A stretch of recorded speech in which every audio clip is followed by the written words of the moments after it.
Alright, so technical difficulties fucked us over there.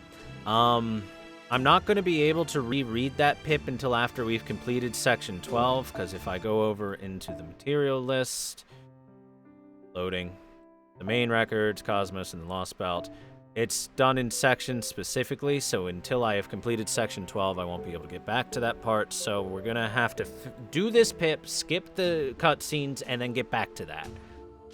So, sorry about that. There's not much I can do about it when internet cuts out like that and everything. So, we're just going to skip the cutscenes, take the fight real quick, and then we'll go back and read through it and read what happened. Sorry again to do it like this. Hands are kind of tied here.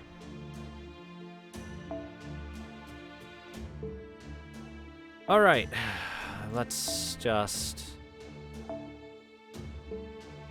do this, and this, and this, and that, and this, and that, and these, and this, and then...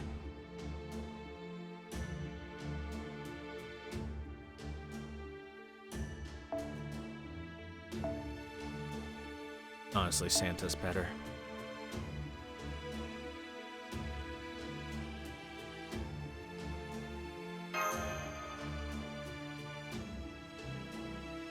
Anyway, we're about to fight Sigurd, so...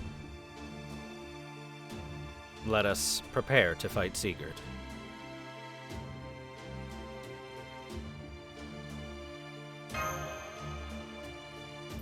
Again, we're just going to skip ahead right to it real quick. And then we're going to skip the cutscene afterwards. We'll go into the materials list. We'll skip ourselves to where we were, read back through everything after the fight happens. And we'll be good. Anyway, this is our special fight with Ophelia helping Sigurd out.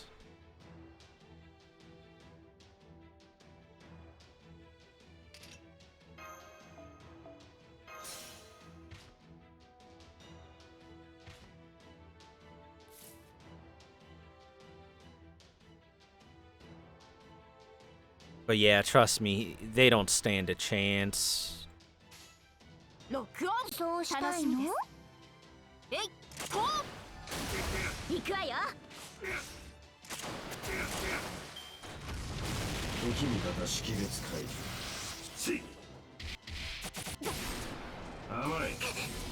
Ow, the critical.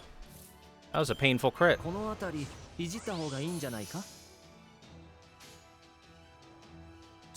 お望みのままに。そうしたいの？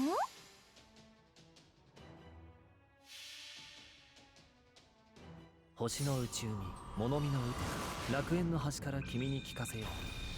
罪なき者のみ通るがいい。Yeah, Sigurd's a really cool looking character with cool animations and stuff. He's just not particularly the most effective.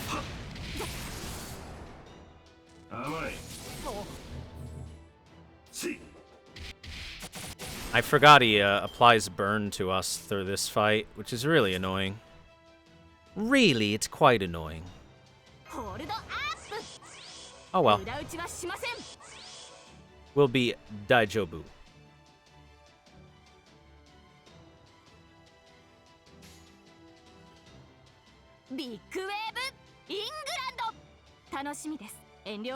Why is he still sound mechanical without his mask? Reasons. Swimming. 華麗、あまりにも華麗。小柱と散れ、エクスカリバー、ビビアン。エクスシュート。力を見せなさい。我が騎士。甘い。Oh. Also, ooh. Wow, 3 crits, huh? Rude. Quite rude.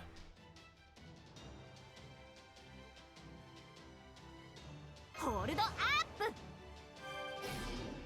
こうしてほしいんでしょう。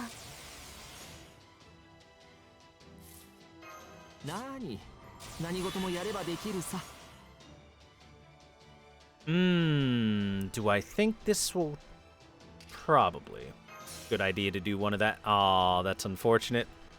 You can get through that mental debuff immunity with Gander, but not always.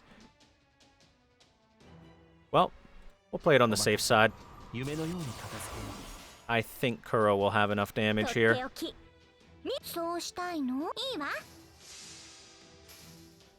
I think she'll have enough damage. What, with the Buster crit? Yeah,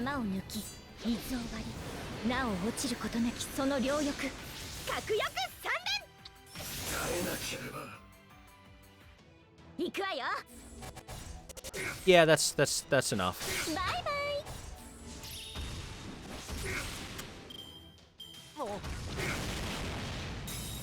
Because I know for a fact it's time for an MP.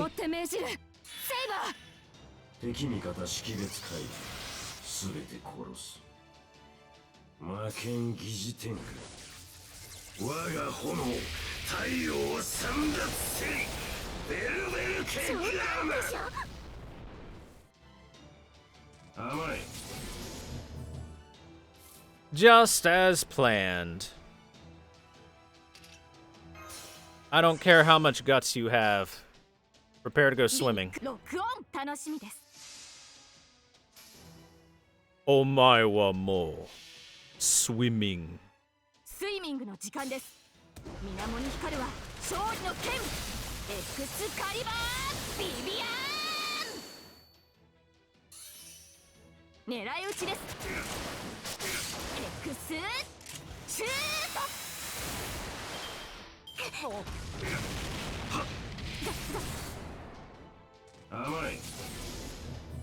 He's really attacking Kuro a lot. I don't know why he doesn't like her. She's such a lovable fellow. Such a lovable girl, isn't she?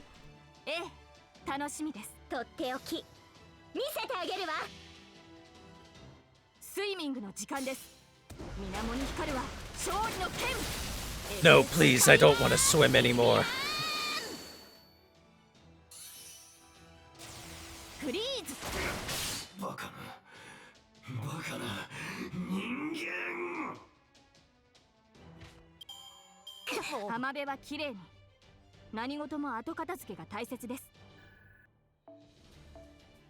Please, no, I don't want to go swimming anymore. Alright, now we'll skip this bit of story, and then we'll go back and reread everything that led to that, and what happens afterwards. Sorry again to have to do it this way. It's unfortunate. But it is what it is.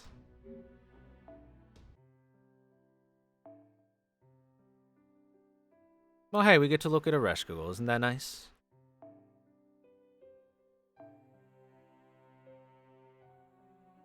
Hate that there was no sub there. There really should have been. He said, impossible. You humans. You humans! That's what he said. Just to let you know. Alright, we should be able to skip forward here. And more forward.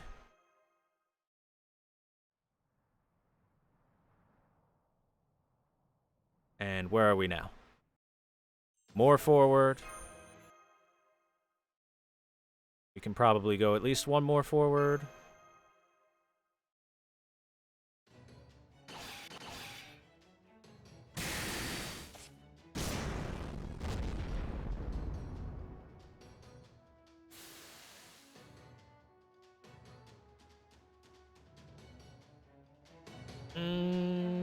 I'm not... I think we were past this one. This is the Moosepil and the Ice Giants.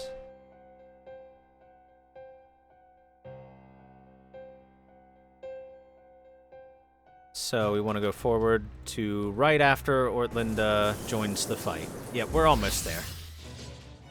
Almost.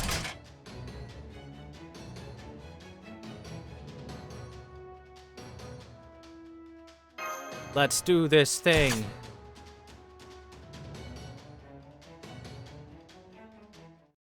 All right. Right here is where we were.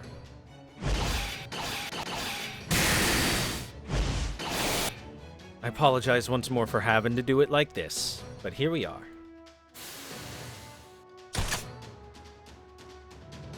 They're very strong, but not unbeatable. The Orthonaus's output is stable. The auto-maintenance function is still working, and both Brynhilde and Napoleon are providing me with extra protection. I can still fight. I'm not going to shut down.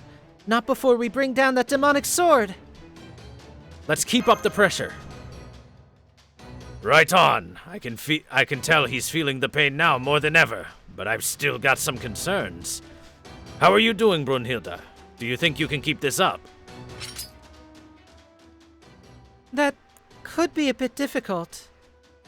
I never thought even Sigurd could be this formidable in a time of war. I thought I understood, but clearly I was mistaken. The Sigurd I knew was from peacetime, when he never so much as went on an adventure.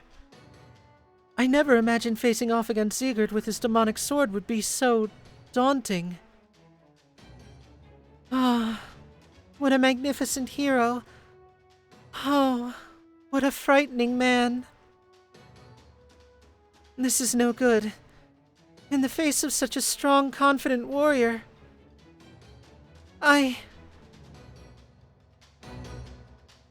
have no choice but to set my soul ablaze. Odin Seal prototype engaged.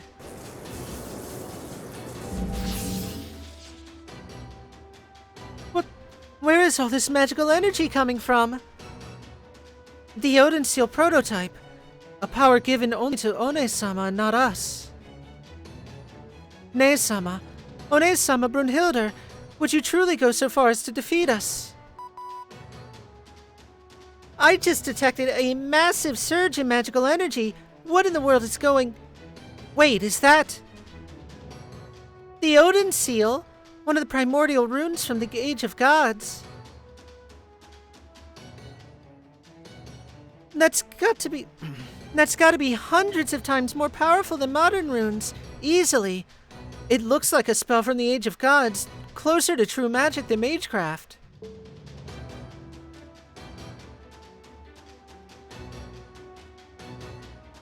Using that energy in a spell would be one thing, but if you let it all loose at once, it would destroy your spirit origin. Or it wouldn't just destroy your spirit origin, it would... annihilate my soul. Yes, it would. Whoa, wait! You didn't say anything about that! Thank you, Gura. You are so very kind. But this is what it means for me to put my life on the line. Forgive me for making you wait so long, Sigurd. I'm finally ready to express my love and kill you once again. What a shame. Here I thought we could still have some fun together. But then you went and pulled out one of Odin's tricks. I've had enough. No more play fighting. It's time to die. Hold it!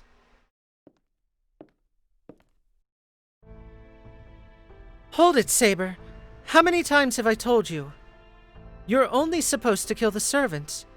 But you were going to kill everyone, weren't you? Huh. Why, hello there! If it isn't my beloved Ophelia.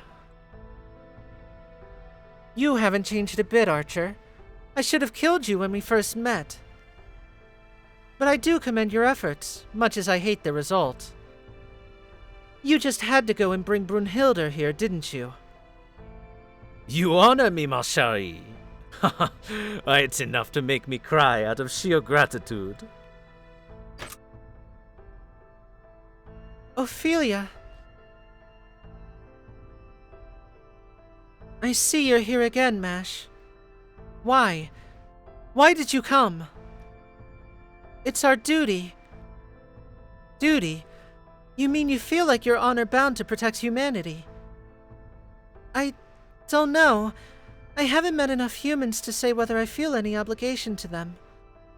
But even if we end up destroying this Lostbelt as a result, we can't give up on our world, just like the Yaga and their frozen world didn't give up their survival. No matter what happens as a result, we've decided to hold our heads high and keep moving forward. Yeah. We did, didn't we? Like master, like servant. I see. I can practically see you buckling under the weight of your guilt, and yet you meet my gaze unblinking. You really have grown strong, Mash. I'm nothing like you. I could never be like you. But I still cannot step aside. Voldim. Lord Kirshtaria made a decision, and I refuse to betray his faith in me.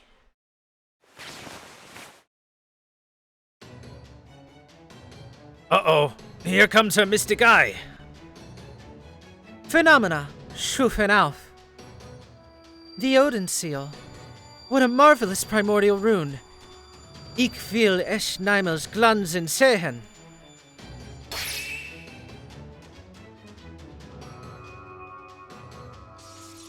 Again, absolutely perfect German on my part. Clearly no problems at all.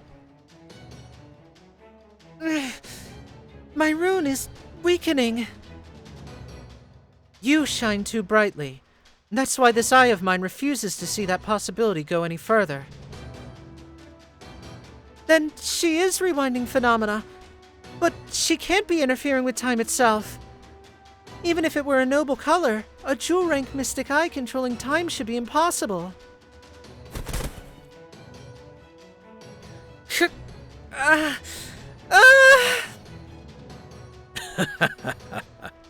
That's it.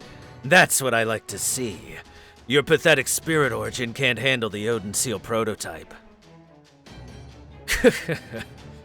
Now that Ophelia's stopped it, all that's left is your spirit core tearing itself apart, huh? That's it. Squeal. Writhe in agony. You deserve to crawl on your belly after reducing yourself to nothing more than a human woman. Sigurd! Ah! Brunhilde, hang on, I'll heal you with a mystic code right away. No. It's all right. I'm not finished yet, Gouda. Please, it's dangerous for you to worry about me like that. Remember what I said. I told you to let me handle her mystic eye, and I meant it. Phenomena, Schufen auf! No, no more.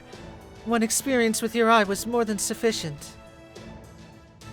Reinitializing Odin Seal. Re-engaging. Your eye will no longer lead me astray. You aren't truly rewinding phenomena. No, it's more of a matter of you determining their possibilities. And in that case, one can deal with it like so.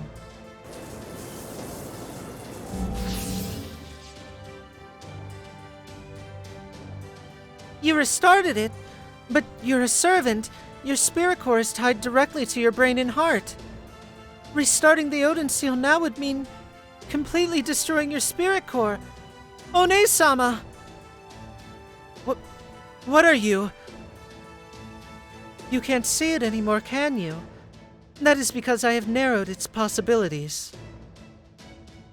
What do you mean by that? I have seen powerful magic eyes before.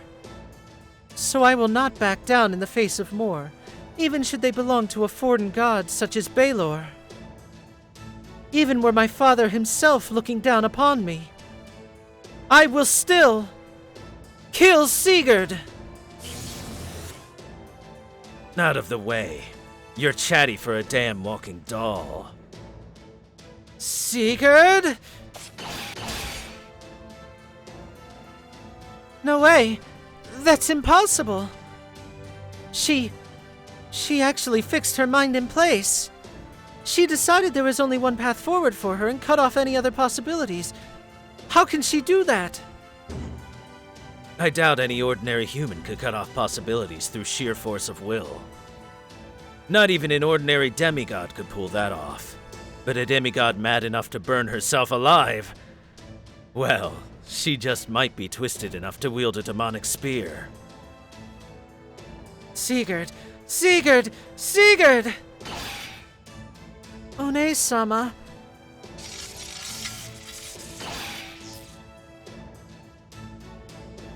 Ah! To you who walks the path of evil, I offer up my fire, my madness, and my love.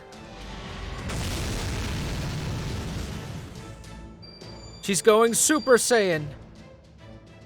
Till death do us part. Brunhilde Romantia! Brunhilde's spear is growing and changing shape. That must be her noble phantasm. The spear made for taking warriors' lives. Damn, it's huge. Look out for the shockwave.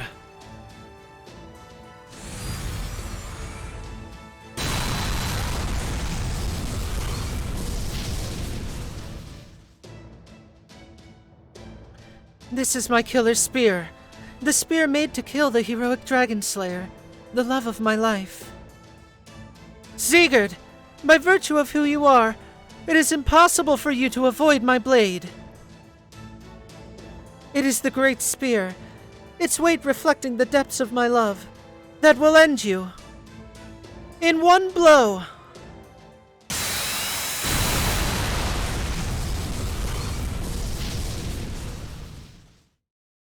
It is done.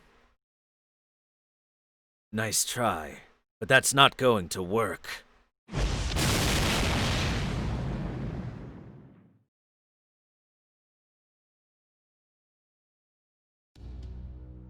What? How can that be? That was Brunhilde's noble phantasm, the hero killer.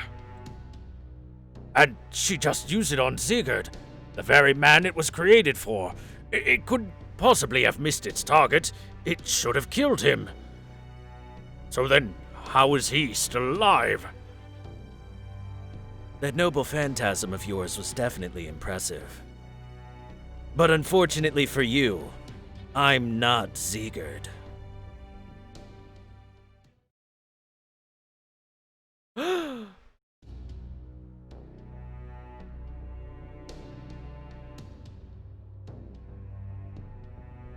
Unfortunately for you, I'm not Sigurd. I'm not even one of those hero types the Valkyries yearn for. My name is Seto fucking Kaiba, and I'm here to duel. I'm sorry, I couldn't resist. What are you saying? Ophelia, release my second limiter. Quickly, the spirit origin won't last. Personally, I don't mind if... No, I won't let that happen. I can't let your body be destroyed. As long as you're in this Lostbelt, you must remain my knight. Forced spirit origin ascension. Final limiter release. Vanquish all who would stand in our way, my knight.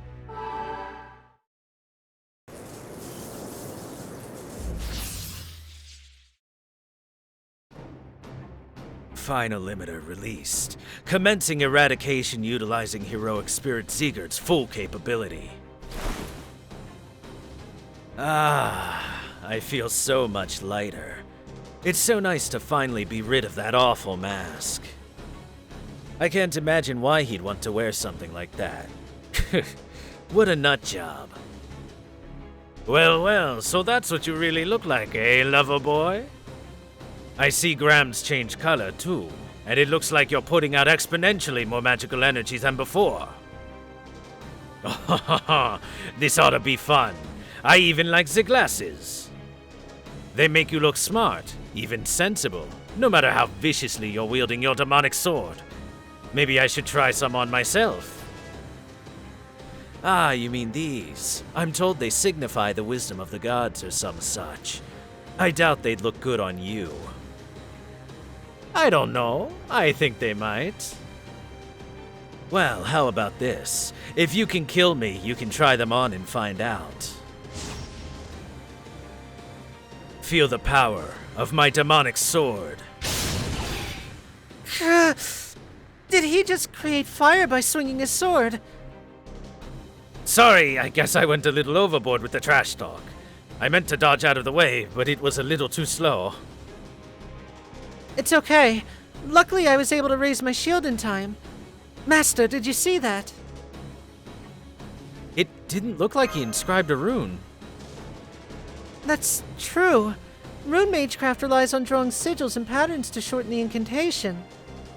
But when Sigurd created that fire just now, he didn't write any runes. Sigurd.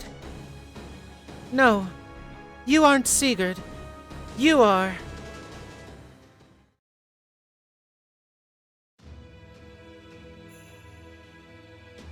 Sometimes, ice and snow can cause people to freeze to death. People must learn how to survive the cold if they want to make it through the winter. But without ice and snow, there can be no spring. Without them, the earth can't rest.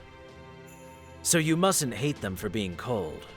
One day the sun will shine bright again, bringing with it warmth and blessings. Yes. Yes, I think so too, Sigurd. People, we can always wait if we must. In the meantime, we can always dream of spring flowers. That's right. Nature is bountiful and varied. There's very little in it that's completely one-sided. Sometimes it sides with justice. Others, it can be wicked and capricious. But what? Fire is the one thing that's best left alone. Fire may have a gentle side, providing warmth that helps one get through the winter. It may even be able to guide people to prosperity. But, for my part, I don't think I'll ever make use of fire runes. I have given you a great many runes. You should be capable of all manner of things. You should be able to wield fire far better than any human. And yet, you choose not to. Yes, I know this may be hard for a demigod to understand. But humans need to fear fire, because fire can consume everything. Swords, lives, love, and sometimes even fate. That is why fire runes are the one kind that I will never use. They're third-rate runes for fourth-rate people. Sigurd! Sigurd! No. No, you aren't him. You couldn't be him. Who are you? Who do you think, Brunhilde? I assure you, I truly am Sigurd.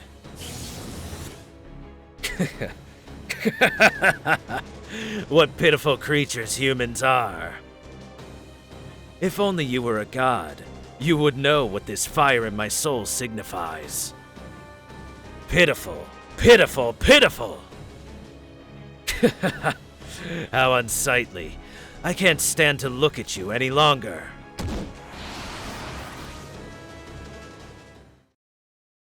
And then there's the fight where we kick his butt. Enough! Orthonaus, maximum output! Master, his demonic sword is more powerful than anything we've ever seen before. But I refuse to let him beat me. He may be strong, but strength is all he has. And we swore that we would never lose to empty strength like that ever again. Saber! Shut up! We were just getting to the good part. Stay out of this, Ophelia. Keep your damn mouth shut. Wrong.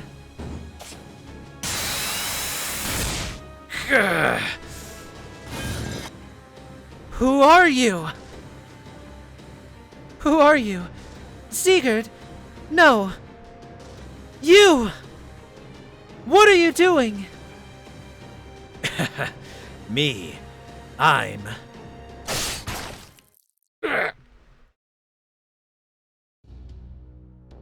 I've pierced your armor.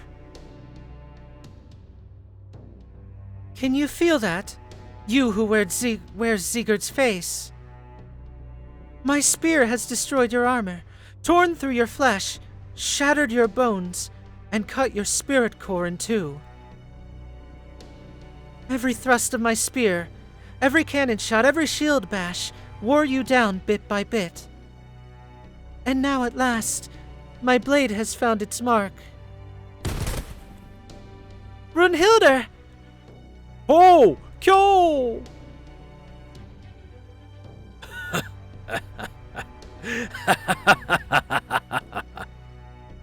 Magnificent. What is it? What's going on? We hardly have any picture in here. It's impossible to tell what's happening. Did you beat him? So, Sigurd has finally fallen to Brunhilde's spear. I'm sure you'll confirm that's accurate, yes? Wait, something's wrong.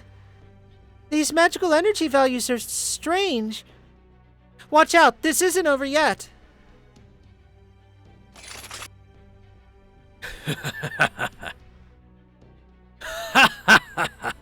That's it. At last. Finally someone managed to pierce Sigurd's spirit core. This is what I've been waiting for. What? How I've waited! Now that someone who can defeat me, who can kill me, has finally appeared. That accursed command spell that kept me from taking my own life no longer matters.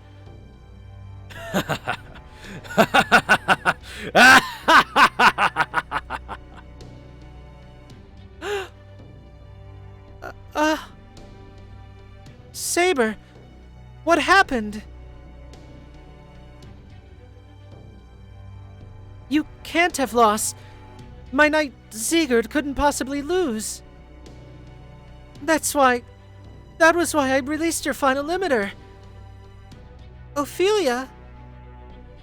I want to point out, before we continue, in the battle, Ophelia only used 2 command spells against us. So, continuity works. The 3rd command spell was her commanding him not to kill himself.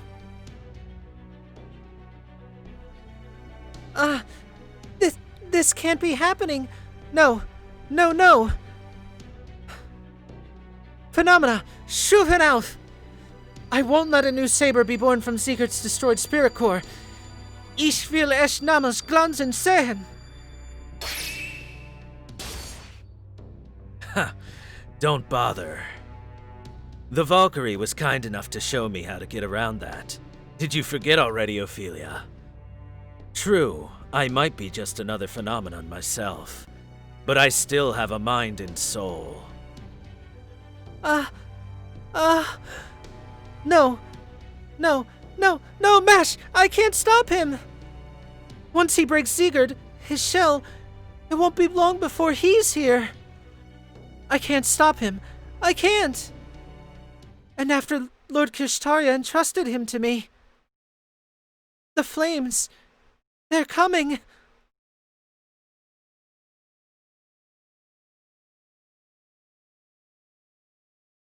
Screaming, I point a trembling finger skyward. Above lies the light that illuminates this world. The fire that burns ceaselessly in the sky.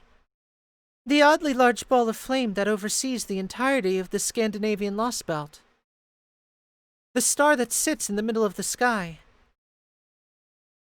The sun. Behold. Just now, the sun shone intensely bright, as though it were responding to my screams. It burns, and burns. This is not what the star is meant to do, even as it hangs in the sky on the precipice of outer space.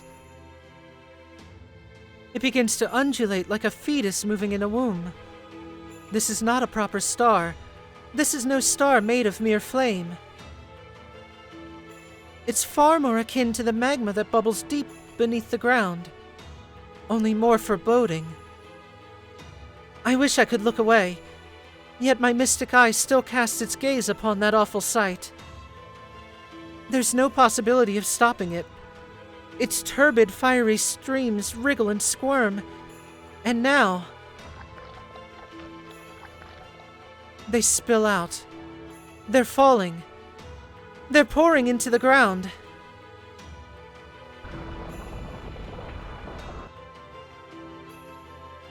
The sun is falling. The flames are pouring down. Now an enormous humanoid form is taking shape, sliding out from the hole of the false sun. A giant. Yes, it must be a giant, but its form is nothing like any of the others. His body towers over all other giants. The heat he radiates is devastating to all other forms of life. He is the embodiment of flame. He is the fire of the false sun. He is this Lostbelt's true saber, hiding in the shadows of the soul and spirit core belonging to a heroic spirit from proper human history, Sigurd. He is the Godslayer, the cornerstone of the Norse Age of Gods Ragnarok. He is the overseer of this Norse Lostbelt's sole source of heat. He is the ruler of Muspelheim, realm of fire and flame and destruction incarnate. He is the wielder of the flaming sword, the Dark One, the one destined to kill the gods, and in time, lay waste to all the land. His true name is Surtur, the fiery king of giants.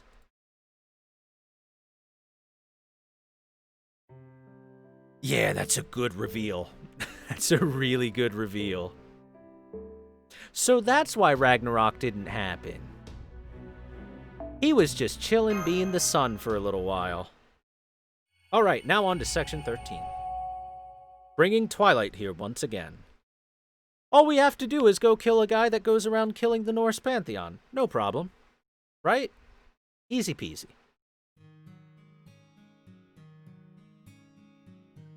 I've always hated Sundays. Why? Simple. I hated myself. For me, Sundays were a prison, and I hated how I was never able to escape from them. I could never take that first step. I detested how weak I was, how my parents' wishes felt like a curse, leaving me unable to even set foot outside. I never even thought about running away. The idea of leaving never so much as entered my mind. Which is why I was always waiting for someone. Someone who would come and save me. Someone who would let me out of here. Someone who would tell me, "You don't have to do anything. You don't have to grant anyone's wishes." I waited for someone like that for so long, though I knew no such person would ever come. Let me bash through her flashback and say, I have arrived. Even now, I think some part of me is still waiting for someone like that.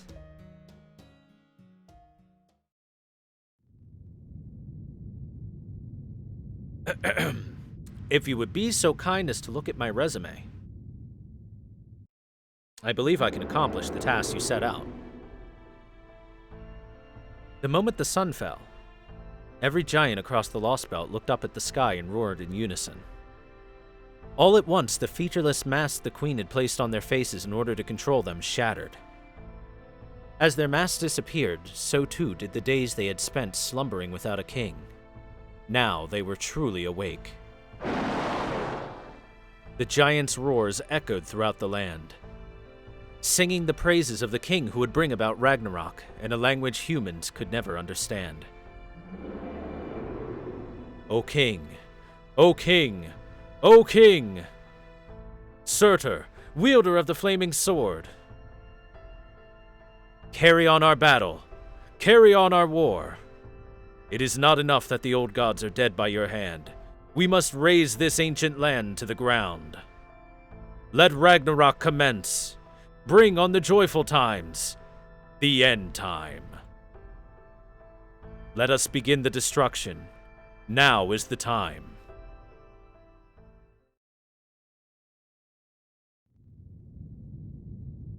Huh? Where did the sun go?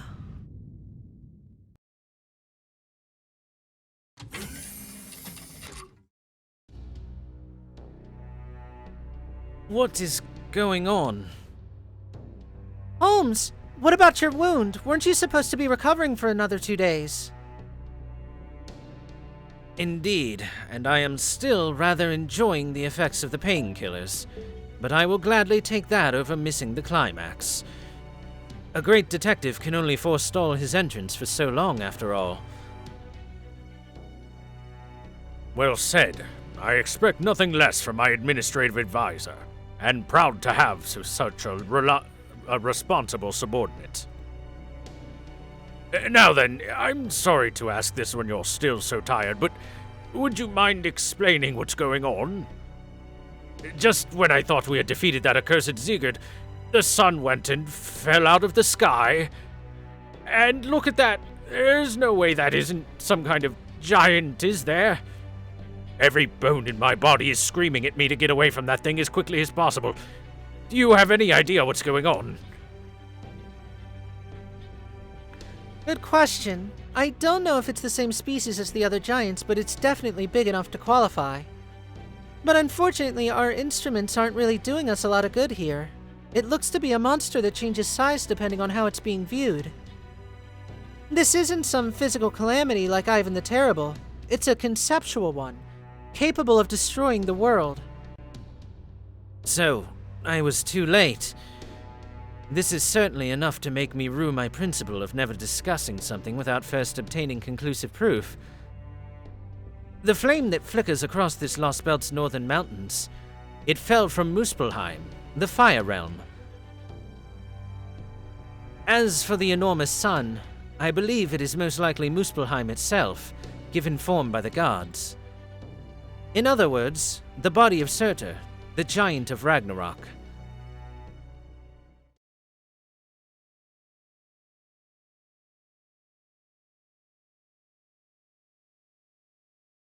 Our first race shift trial. A landmark occasion. As Team A, we were supposed to investigate Singularity F. Instead, our team met its end, and the world was enveloped in a fire that incinerated humanity.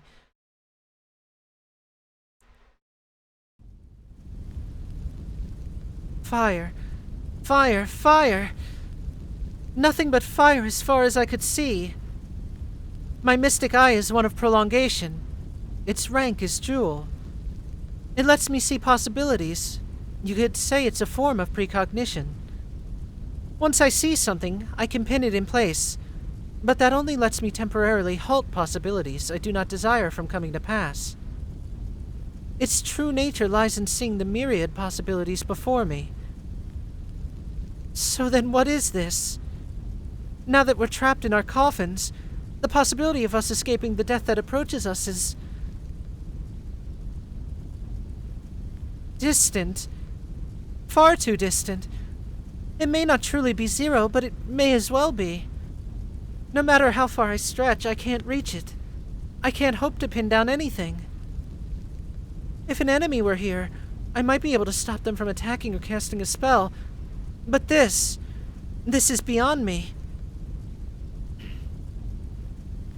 I was helpless to do anything about Levlaner's sabotage, or the flames incinerating humanity. Once the flames consumed me, that would be it. There was no escape for me, or for anyone else. Maybe that's why my fate never bothered me the way that perhaps it should have. All I felt was disappointment for my inability to express what I felt honestly to the very end. Yes, I may never have reached for it myself, but just once, I would have liked to have held Voldim's hand.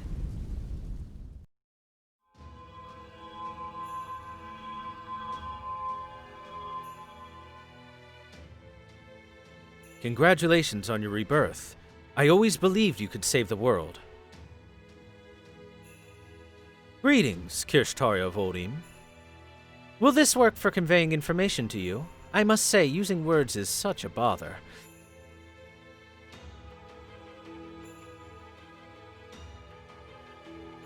Had my vocal cords still been working, I'm sure I would have gasped to find my eye was seeing the world in the coffin next to mine. I saw a brilliant light shining in pitch darkness, and Voldem opposite it. I had never seen Voldem so childlike before, not in appearance, mind you, but in his strength, or rather the lack of it. He was horribly injured and fatigued, to the point that even the effort of breathing seemed likely to kill him. It was as if he had seen the end of the world. No, like he had fought to prevent it. He was so bruised and battered that I could almost believe such a ridiculous delusion was actually true, as though he was only alive now through sheer miraculous luck. We now share our circumstances. This humanity you come from will be incinerated and fade away. But that is of no consequence to us. It may be unexpected, but not so much as to change our plans. The assault has led to the closure of the Expanse. Soon, both you and humanity will meet your end. Yet, unfortunately, God still has no body for this joyous feat. You will help me with that, won't you, Kirshtaria Voldem? You are a crypter, which makes you perfect to spread my word. I didn't know what was going on. All I knew was I could sense our end approaching. He had been chosen, and we had not. Voldem would go on to survive, and we would remain trapped in darkness. No. I'm afraid I alone won't be enough. I must strongly recommend that the other 6 join me to assist. I could sense the light's confusion. Indeed, my own mind all but went blank in shock. A god, a human, even a tiny ant crawling along the ground could see how out of line he was. It was clear to anyone watching that his remarks, his suggestion would usually be out of the question. I don't understand. Once the world is wiped clean, you will be invincible. Why would you want competition when one of you would be more than sufficient? I understand that, but invincibility and omnipotence are not the same. There is a non-zero chance that one of the other 6 may surpass me. As long as that possibility exists, however slight, I will not dismiss it. Give them the chance to choose for themselves. There's no point in me rebuilding human history on my own. Voldem wasn't proposing that his responsibilities be shared. He believed in our worth as individuals. It was a shining example of unwavering humanity. Restoring what was lost will take considerable effort. Bringing a single human back to life may only take mere moments, but it requires a level of suffering sufficient to stop the entire world in its tracks. Consider the hell you just endured as an example. What's more, their bodies have sunk into the void. They can no longer pay that price themselves. Can you pay it for them, Kirshtaria Voldem? Can you withstand the agony that comes with fighting the entire world 6 more times? Of course, if it is humanly possible, then I can do it.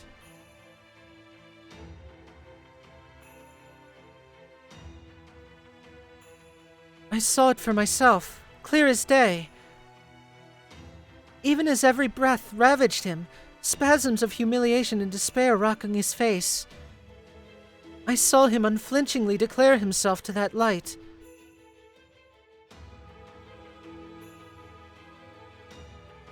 I'll never forget that sight. The sight of the greatest strength humankind could possibly possess. The next thing I remember, my eyelids fluttered open. Seeing how hard Voldem fought, seeing his determination, I found strength of my own. I may not be capable of following in his footsteps, but at the very least, I want to help him. I want to live up to the faith he showed in us, in insisting we be given our own chance to choose.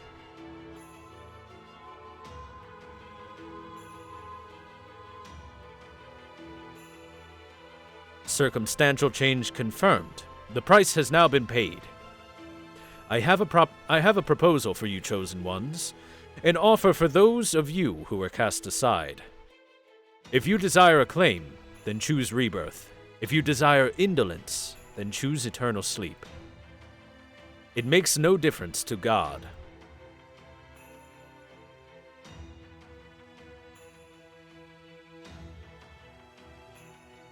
I nodded.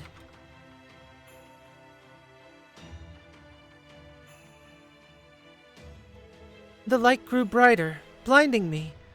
We were each given our tasks, to grow our assigned Lostbelts. I didn't so much as blink. With my mystic eye, I cast my gaze over the world I was given. I looked far and wide to the very edges, so that I could live up to his hopes and face my destiny as he did. Even if doing so should take me down an evil path that had been pruned away from human history. I wished that I might find a glimmer of hope somewhere along the way. And then,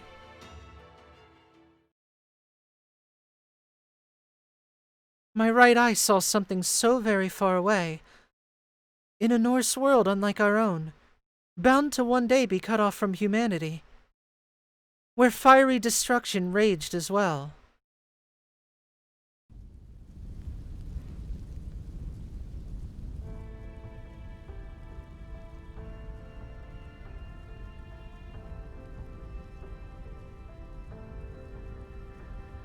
You're looking at me, aren't you?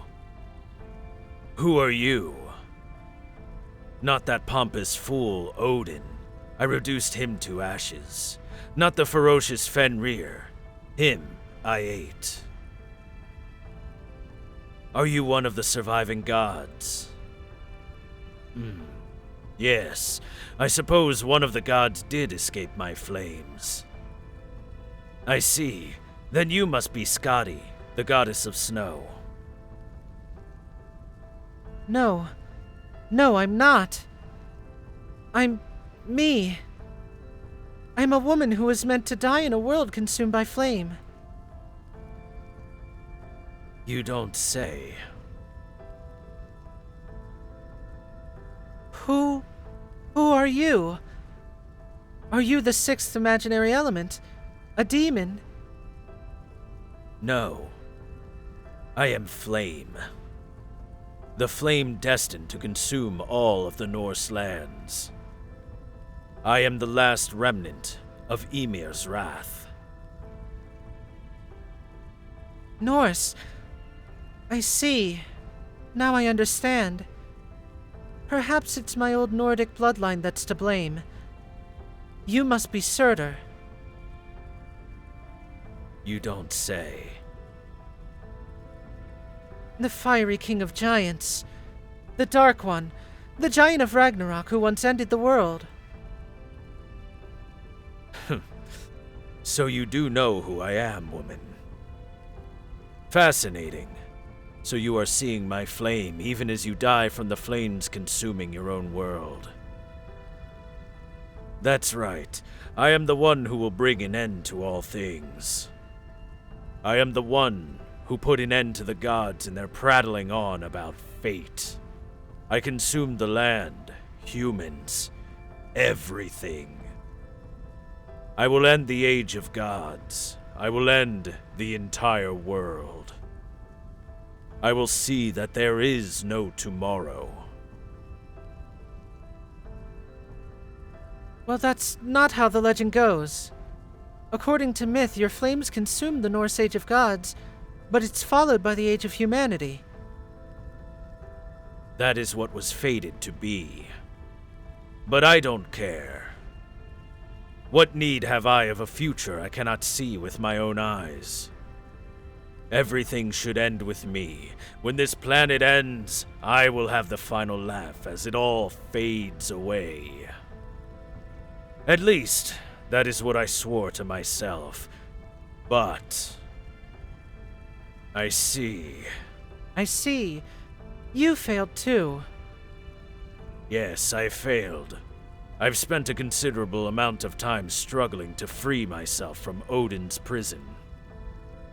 But it seems fate is a more formidable foe than I thought. This is as far as I go. My flame will be pruned away along with these Norse lands, crushing my dream of consuming everything. What a pitiful sight this world and I must make. So that is where your world ended. Indeed. Then you have that in common with us. Although I was supposed to save my world, not destroy it. Indeed. It was nice to meet you, Fiery King of Giants. But now, I guess this is goodbye. Farewell, human woman, who cast her gaze from another world ending in fire.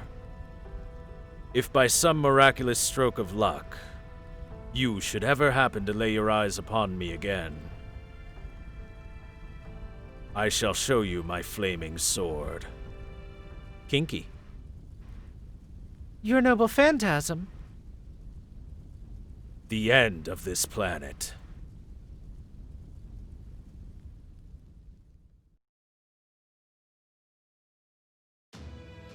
Good, you're all here. I knew you wouldn't turn down a challenge. That's one way to put it. Another is that given our choices, there was only one sane answer. This is one hell of a tall order, but if the alternative was death, I'm not going to say no. I would not have minded dying, but I couldn't ignore the prospect of these Lostbelts. I knew human history was fragile, but I didn't know it had branched out to that degree. I suppose you learn something new every day. I don't care what it takes. This is a huge pain in the ass, but at least it gives us a chance to win. So fine, I'll do it. Basically, we just gotta save the world, right? I couldn't say anything back then. I was completely at a loss for words. I couldn't laugh it off like Beryl, or brood on it like Kadok. Not when Vodim's demeanor was so different from what I had expected. Now, while I would like nothing more than to celebrate our reunion, our race is already underway. There is no call for fraternization beyond what is absolutely necessary. By now, you should all have connected to your Lostbelts from your coffins, and formed contracts with your servants. I've told you all the information I was given. There's nothing more to add. It won't be long now before the disciples of the foreign god arrive. Once they do, I would like you all to go with them to your respective Lostbelts. Nobody else knew the truth. None of them had any idea what sort of price he had paid to give us, the rest of us in Team A, a chance. He could have boasted about it. He could have held it over our heads. Instead, he never even brought it up.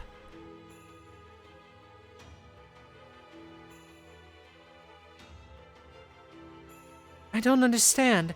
None of us would be here now if it wasn't for you, Kishtaria. Why didn't you say anything? If you had just told them what you did for us, they would do whatever you say. I see. So you knew Ophelia. It's simple. I didn't tell them because it's not important for what lies ahead. I want humans to do the best they possibly can. That goes for myself, and it goes for you as well. Gratitude is nice, but not if it leads to their putting less than their full efforts into this endeavor. So don't worry about it. I did that for my sake, not yours. It worked out and I got what I wanted from it. Besides, if one of you ends up surpassing me, that'll make my job easier, right? I risked nothing and stood to gain everything. None of you owes me anything for it. Kishtaria. That was the moment I knew. Without a shadow of a doubt. Kishtaria Vodim was different. He always had been. He had been on a whole other level from the rest of us ever since he was born. His mindset, his character, his bearing, all fit for a king. There was simply no other explanation for how he could have accomplished something so incredible. Ophelia, you will be taking Scandinavia. Be very careful when you summon your servant after you get there. Destruction factors heavily into Norse mythology. In such a world, it is when matters appear to be going well that one needs to be most on their guard. A good ending for the Norse could in truth be quite a bad ending for us. But then, I suppose I needn't warn you of that. You have your mystic eye after all. You can see into the future far better than I can. As such, you should be more than capable of growing Scandinavia's tree of emptiness to maturity. That's right. The king I swear allegiance to, the god I worship, isn't the foreign god at all. This is the man I will serve. If it will help him realize his ideals, I'll gladly become a cryptor. I will. I promise, Lord Kirstaria.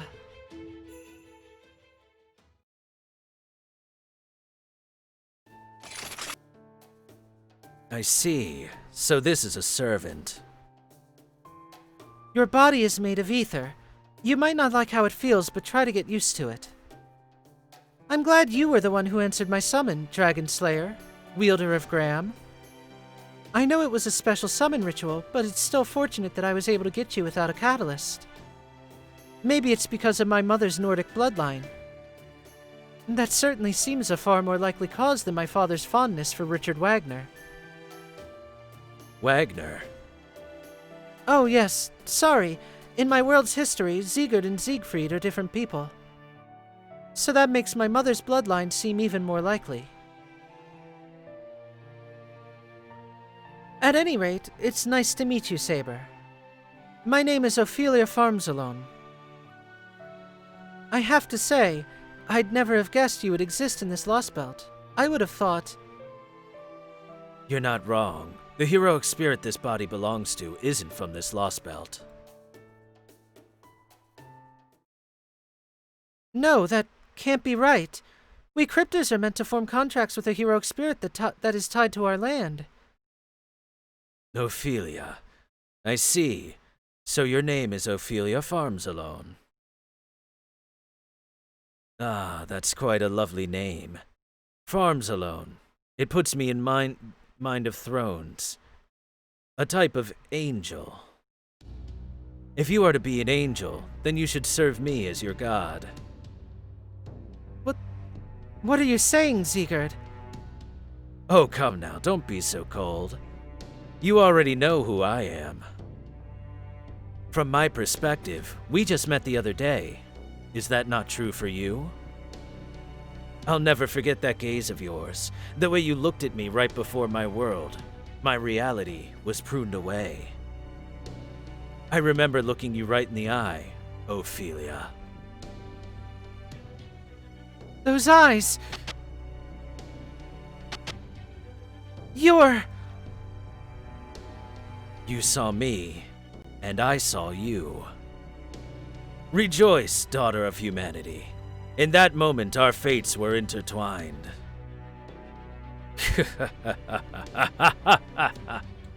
Did you really not notice Ophelia Farmsalone? My soul was linked to your unusual mystic eye. It's been hiding inside of you all this time. You did form a contract. I'm the servant you gained in your Lostbelt. Rejoice, Ophelia. Your servant is none other than Surtur, the fiery king of giants himself. No, that can't be right. I'm a master. I know all about the heroic spirits I summon. You're Sigurd, the greatest hero of Scandinavia, heir to Graham, the demonic sword. Do not force me to repeat myself. You are referring to the body I possess. Yes, you succeeded at summoning Sigurd. That much is true. But thanks to your mystic eye, I snuck into the summoning spell and melded with his soul. And now I control his entire body. An accidental summoning? No, this would be a multiple simultaneous summoning leading to... Now, don't make that face, Ophelia. Go on, smile, breathe a sigh of relief. I may just be a soul, but I am still your servant. So I'll be your knight, just like you are my woman.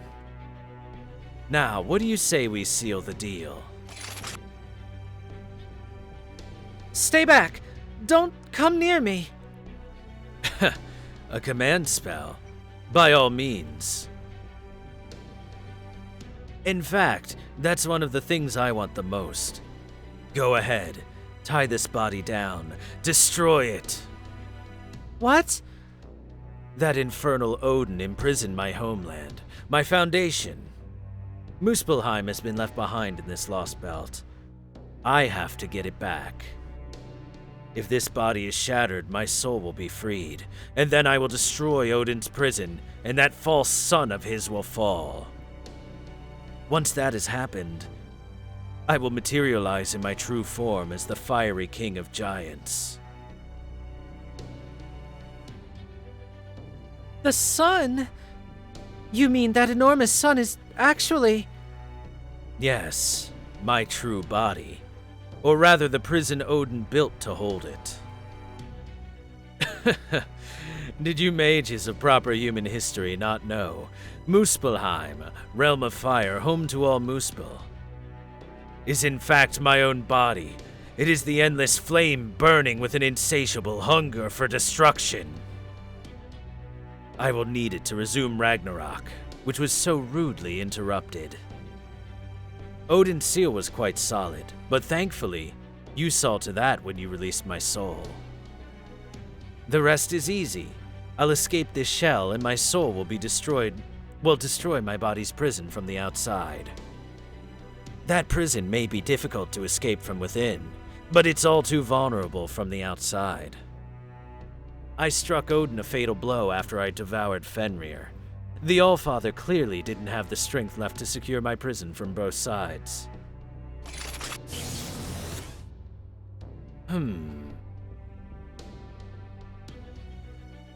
I suppose I should expect no less from the soul of a great hero. Now that we are meshed together, it'll be difficult to escape this body on my own. It's torturous having to constantly face Sigurd's soul, like standing in a hall of infinite mirrors. It would be far quicker if I could turn my blade on myself. But failing that, I would be grateful if you would end me, Ophelia. If I kill you, the sun, Surtur, will fall. Indeed. Once I take my body back, I will resume Ragnarok, and this lost belt will be the first to burn. From there, I will lay waste to the rest of the planet. I can't wait to show you, Ophelia. Soon you will get to see my flaming sword. End the entire world.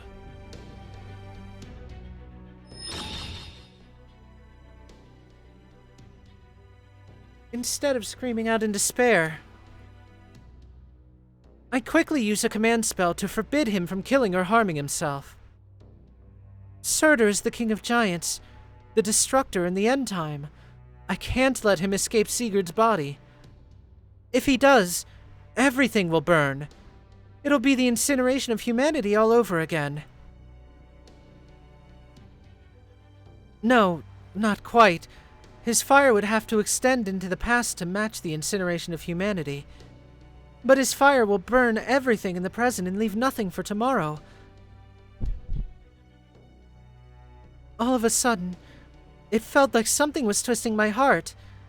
It hurts. I can feel my body groaning in pain. It's like I'm being hollowed out from the inside. Without warning, I find myself in a terribly precarious situation. Am I doing the right thing? Should I tell Queen Skadi? No, that would be much too risky. The King of Giants is the god's sworn enemy. I cannot imagine her merciful love extending to him.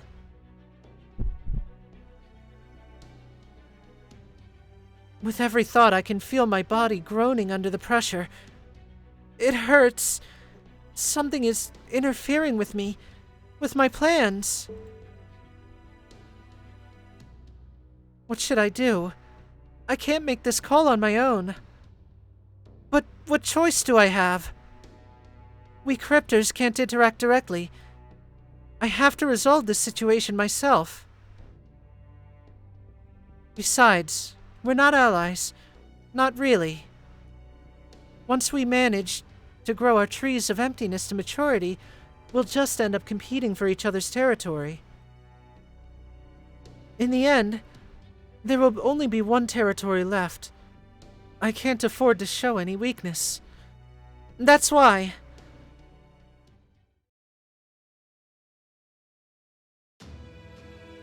That concludes my report.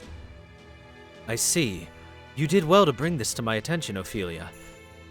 Not at all, Lord Kishtaria. Once I determined the danger this situation posed, I thought you should decide how to handle it. I'm a mage. I don't have the same kind of feelings that normal people do. I don't experience love or romance. All I feel is undying loyalty towards those with vastly superior intellects. Kishtaria Vodim shines brighter than anyone. He isn't afraid of anything. He'll know what to do. I'm sure of it. As long as he shows me the path I need to take, I'm sure I can summon up the courage to follow it.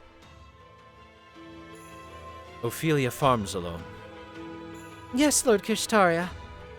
You were right to use a command spell, and this summon you have achieved is fascinating. The King of Giants in Norse mythology is akin to a god of destruction. By summoning him, you have, in essence, summoned an ancient god. You should be proud that you were born to a family devoted to the study of evocation and the summoning arts. Ophelia. Yes, Lord Kishtaria. You have gained an exceptional resource to help bring about the reconstruction of humanity. You say Surtur told you he was going to burn the entire planet? Fascinating. I wonder if that would still work on a world that has been wiped clean.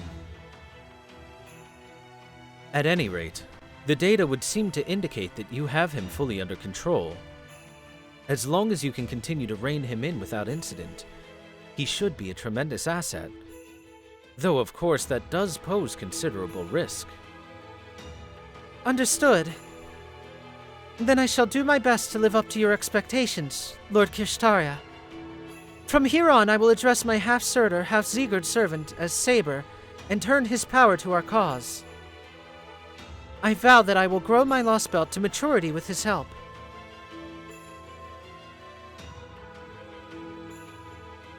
I know I can live up to Lord Kishtaria's hopes.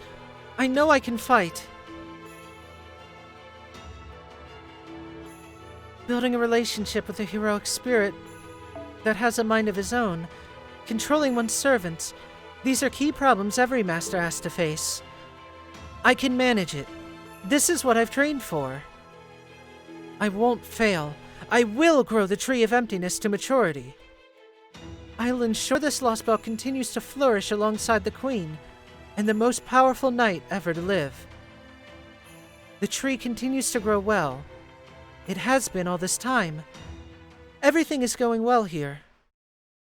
At least, it was.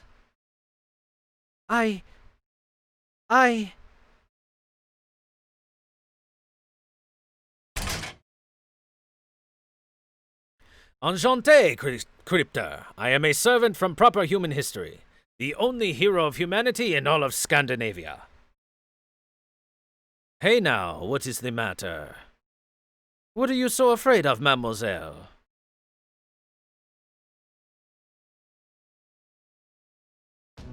Now, Ophelia, all masters do have to overcome getting along with their servants and stuff, but most servants summoned aren't apocalyptic gods, so your situation's a teeny bit more difficult.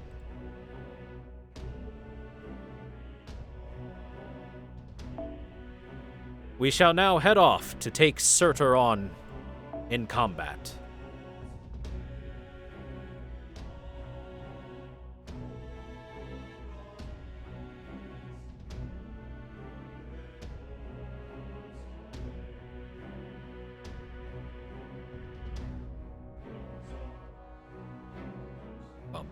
Bum bum bum bum bum bum bum bum bum bum bum bum bum. Let's see if Surtur can handle going swimming.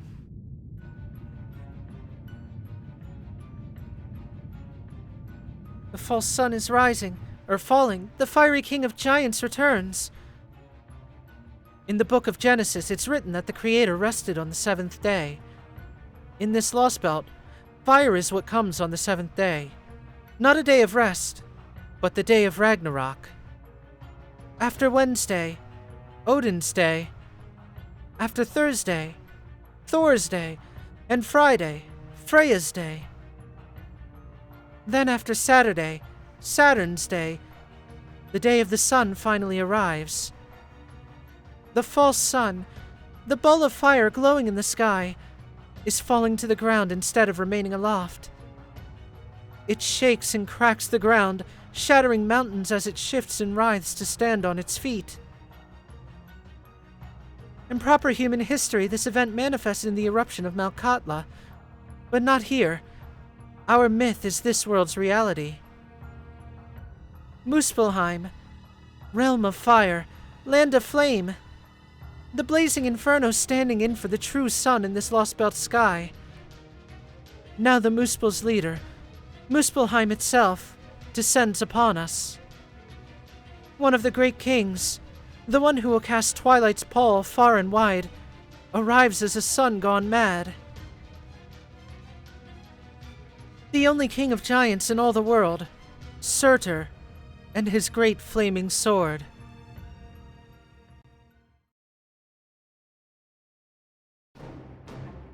Did you say Surtur? Man, you weren't kidding. Figures he'd be a big bugger. I know the Age of Gods never ended here, but come on! Oh, foe! The fiery king of giants! The Border's instruments can't even properly measure his magical energy. We can't even tell how far he is from us either. It's not clear whether he's way out there or... It's no use. I can't even get a clear visual on him. It could be some sort of heat mirage or something.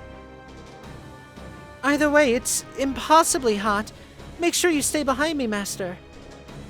Roger that. I'll get my Mystic Code ready.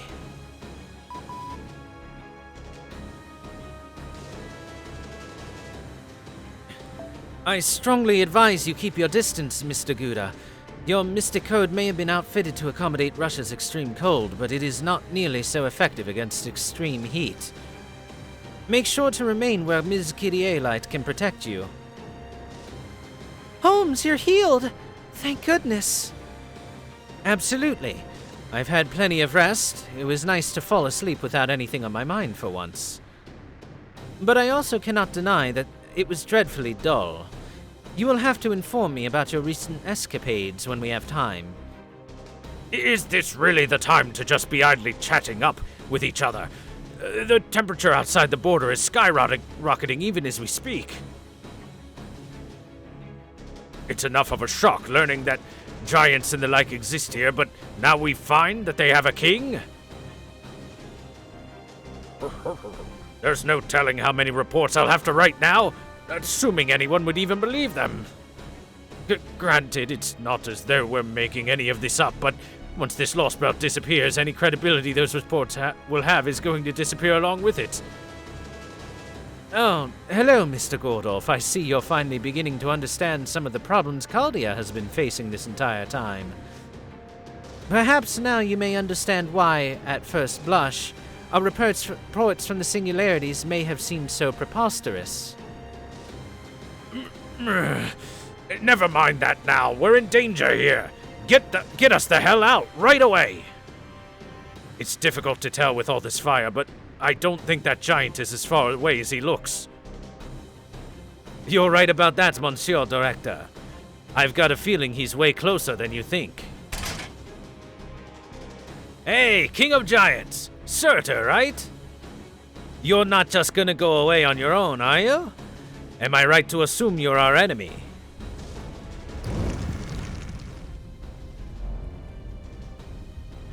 Of course. I can hear him. No, wait. He's communicating telepathically via magecraft.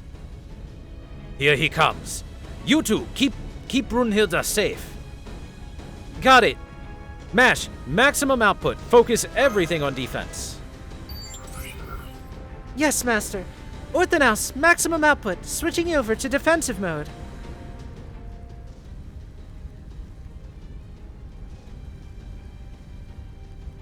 I can't believe you're so collected even after seeing that. I'm impressed, Mash. You really are amazing. It's dangerous out here, Ophelia farms alone. Please, hurry inside the castle while the King of Giants' attention is focused on them. No, Ortlinda. You go on ahead. This is my mess.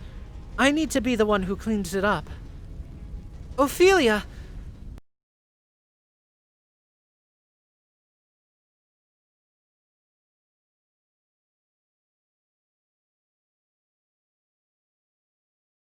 Killing gods again? Yep. This is a pretty high tier god, though. It's a god that murders other gods.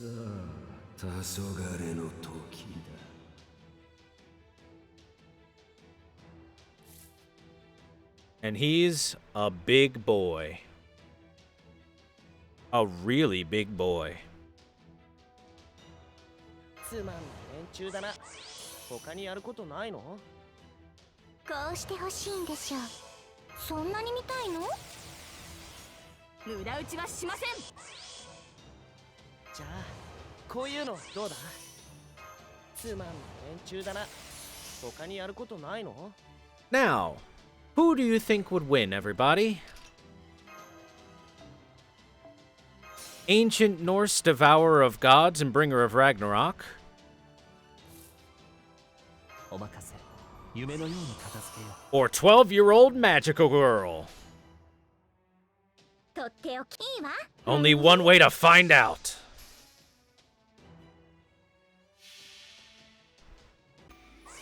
山を抜き、水を割り、なお落ちることなきその両翼、格翼三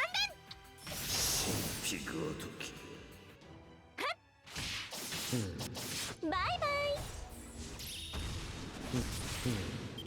オフェリアムスペルヘイム我が体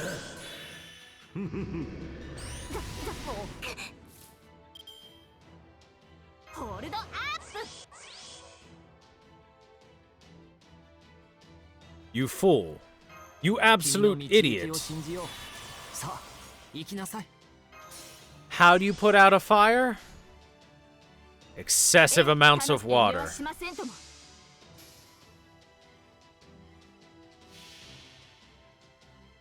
スイミングの時間です。水面に光るは勝利の剣。エクスカリバービビアー。狙い撃ちです。エクスシュート。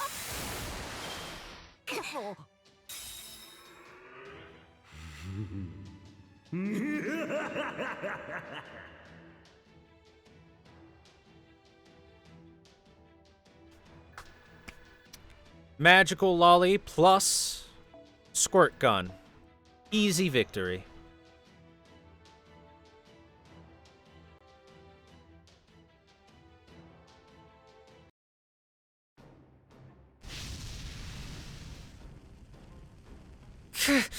I'm not done yet.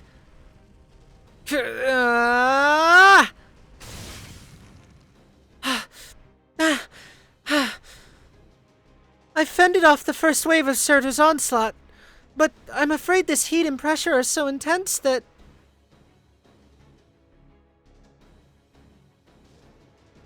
The Orthonaus is designed to be fire-resistant. It should be able to hold up against the face of extreme heat from the natural world, but it was never designed to withstand being submerged in lava. You're lucky you're still standing. If not for all of this snow and ice infused with magical energy, you would be a goner. After all, he's... Indeed. He may not be quite as hot as a star, but he is quite close. And there's something else disturbing about him. Be wary of his noble phantasm. Surtur's flaming sword is a divine construct born from a planet. It prioritizes life forms above all else, Not even a deity from the Age of Gods could survive it. Ooh la la! You should be proud, you two. We're still standing tall after facing off with a being that kills entire worlds. Hey, Surtur! I figured a god killer would be way more impressive, but so far you've been a big letdown. You're nothing compared to the despair my grand army and I felt in winter.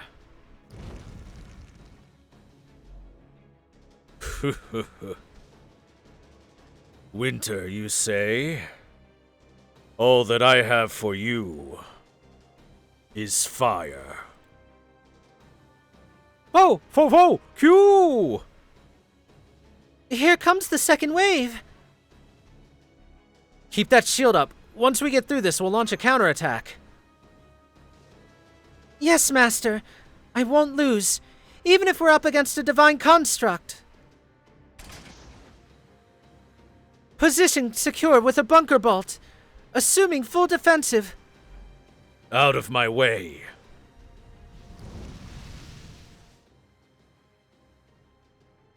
A blinding light fills my vision. Light. No, it's not just light. It's heat, flickering heat that reduces everything it touches to ash. If this were truly a divine construct, there's nothing to be done against it. At least that's what I think. Senpai! Senpai! And yet I saw her. I saw a warrior standing up to a sword forged by gods with a man-made shield. I saw her push beyond her limits to wield that heavy shield, even as her arms and legs shook with the effort.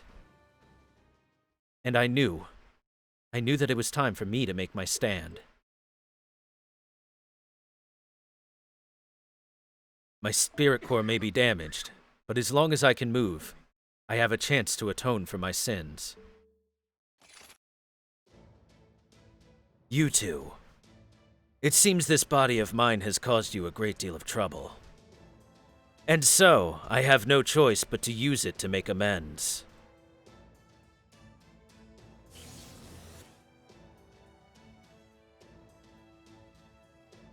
My ultimate technique is ready. Demonic Sword of the Sun. Now is the time for you to wreak destruction. Belwerk Gram!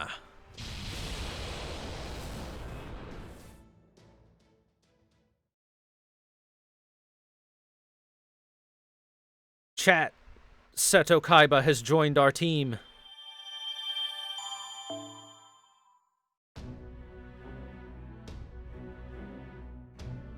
Now we're a first-rate team with a top-ranking deck. Section 14, bringing Twilight here once again. Middle.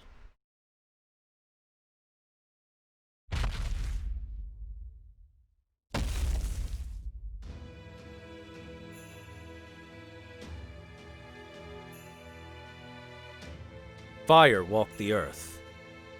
Here in this Lostbelt, a place nearly devoid of life, a giant strode about the land like a conquering king.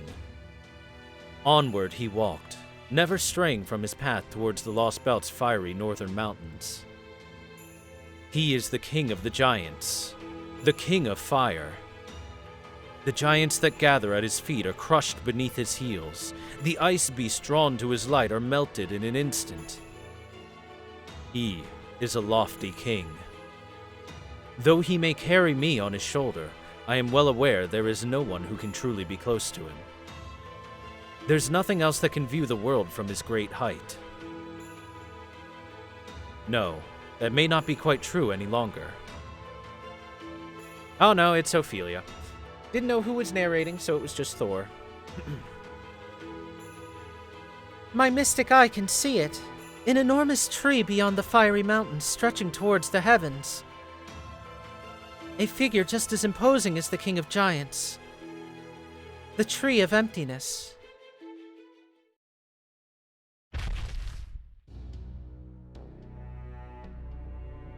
I can't reach Lord Kishtaria. Surtur's magical energy must be jamming our signal. What would he think of this situation? I see no cause for concern. I have high hopes for you, Ophelia. Yes, that is what he would say. You again. I'm surprised to see you outside the castle. Do I look a complete fool to you now? Yes, I'm sure that I do. I'd probably laugh too if I saw myself now. Huh? I'm sorry, I can't tell what you're saying. I have some facility with lip reading, but it's not helpful when you speak a language I do not know. I guess you really are from a foreign planet.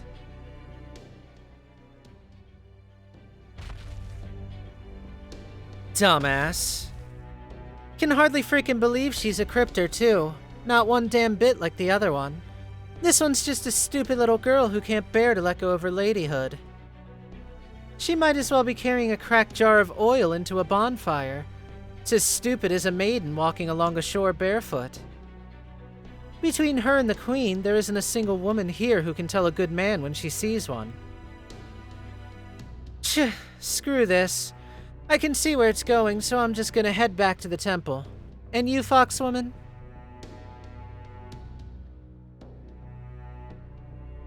Good question. This silvery resort, or this silvery world, is pretty enough that it could have made for a nice ski resort. But with that giant here, any chance at NFF services making a profit just went up in smoke. I think I'll be on my way shortly, too. I want to see how Ophelia's story ends before I leave. So being able to flit about as you like makes it easy for you to park your fat ass wherever you go, huh? I should have known. Oh, please, would you spare me the slanderous crudities? I'll have you know my ass isn't the slightest bit fat. It's petite, thank you very much.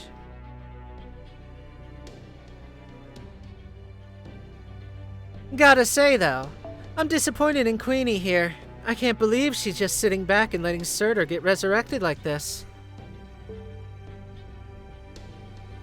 Then again, she did marry Njordur, god of the sea in proper human history. Might not be as smart as she pretends.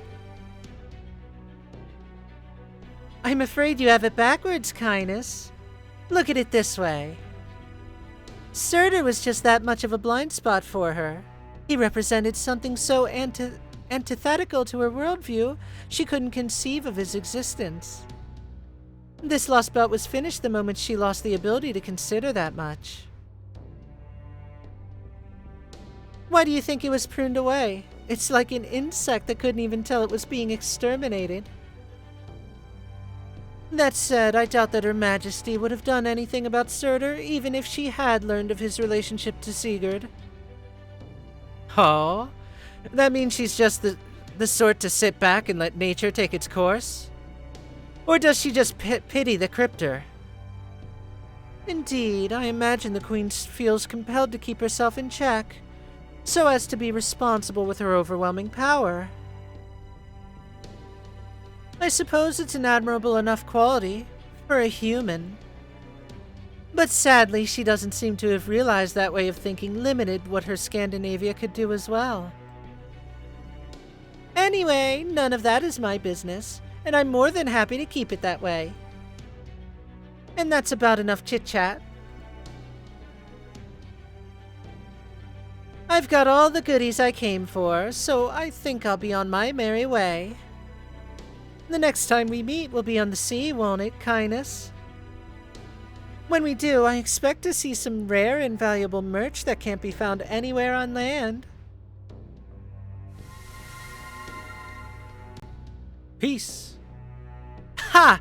As if I'd give your fat ass the time of day. Besides, the fact you think you're irreplaceable just means you'll be on your way out sooner than you realize. I wouldn't assume every lost belt is on your side if I were you, pet. Oh, Kindness doesn't know what she's messing with.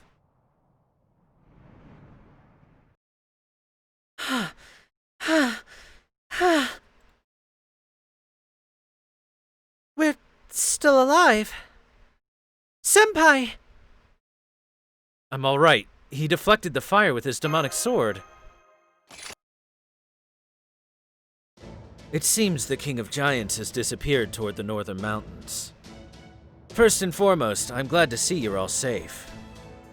I think you may already know who I am, but let me introduce myself properly. I'm a warrior and a wielder of the demonic sword Graham. I'm the son of Siegmund and Hjordis, and I have manifested in this Lostbelt as a saber. My true name is Sigurd. I'm glad I was able to protect you. I only wish I had been able to resist Surtur's control of my body more than once. Sigurd. Resist. So back then, that was you.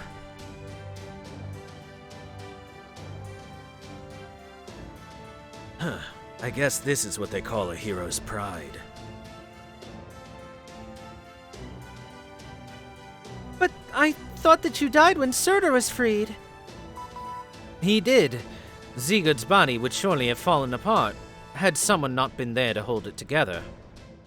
Am I correct in that assumption, Linda, last remaining commander of the Valkyries?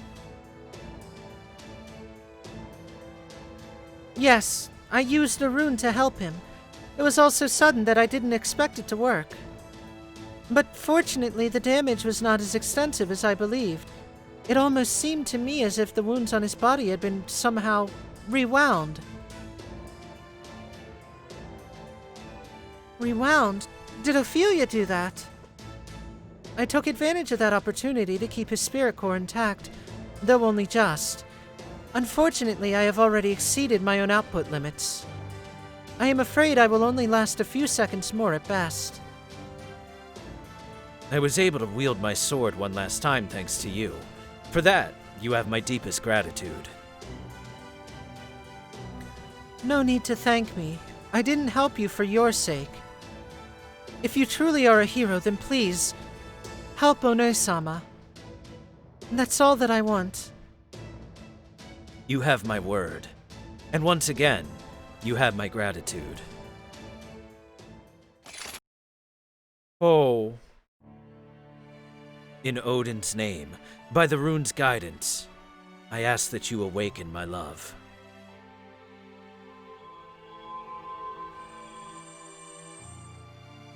Brunhilder, my love, and my eternal executioner, please, open your eyes. I promise I will hold your spirit origin together. Your spirit core may be damaged like mine, but I hope you will open your eyes nonetheless, even just a little.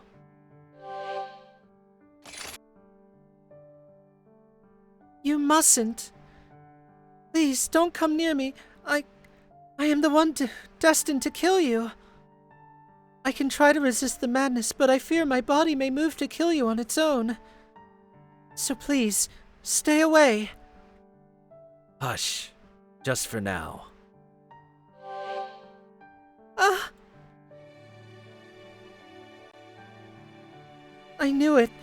It really was someone else earlier, wasn't it, Sigurd? Yes. It's really you. You were the man, the hero who I fell in love with. If only that were true. Then and now I've shown myself to be too much of a fool to be your hero. No, you haven't. You protected me. If it hadn't been for you, Surtur's fiery sword would have killed me. You protected the Shield Maiden, the Emperor, and the boy fighting to save humanity. You kept this world's hope alive. Of course. I could never have done it with what little strength I had alone, though. Her help was crucial. She is also why your spear has yet to pierce me, despite our coming face to face. It's all thanks to her godly power. Is he talking about... Fofo? Indeed. If Surtur had brought his flaming sword down in earnest, my castle and all of Scandinavia would have been razed to the ground. And of course I absolutely refuse to abide men and women killing one another. I see that you have all suffered at least some manner of injury.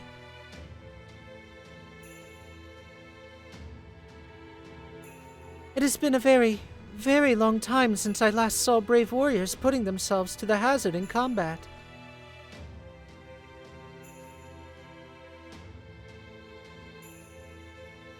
This may have been inevitable, with Odin's protection weakened, but my negligence is also to blame for things reaching this dire stage. Chaldeans, Sigurd, Brunhilde, and you, the archer whose name escapes me. You have fought well, my children. I commend your bravery and your valor. I will not let you die just yet. You may all enter my castle. Please come with me. Ophelia. Oh, foe. Whoa! Yes, I know. It's about time I stepped up.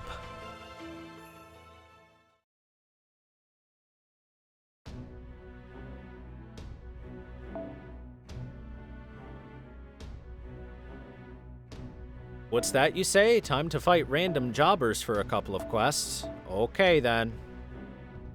Let's get our our anti-random jobber team ready. Merlin, you need to change to someone else because I don't care for you right now. The head nurse. We'll change the head nurse in. She can get some bondage points with me. Delicious bondage points.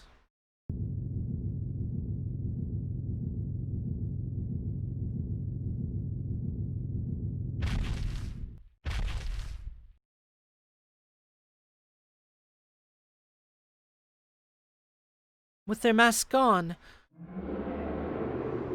the giants began an all-out assault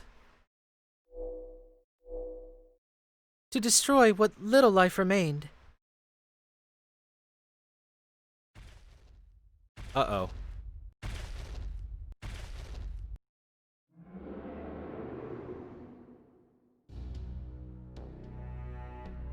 I knew it! The giants are heading towards the village. There were always a few stragglers wandering around the snowfield and mountain, but there's never been so many gathered around the village like this before. What's going on? Is this the goddess's will? They're so loud and close. Are we gonna be okay? They're not gonna break through the walls, are they? The envoys will protect us. The goddess will make her glory known. There's nothing to worry about, everyone. Let's all just pray together. Meaty Mash, Mr. Gouda, Mr. Napoleon, Foe. Wherever you are, I hope the giants haven't squished you.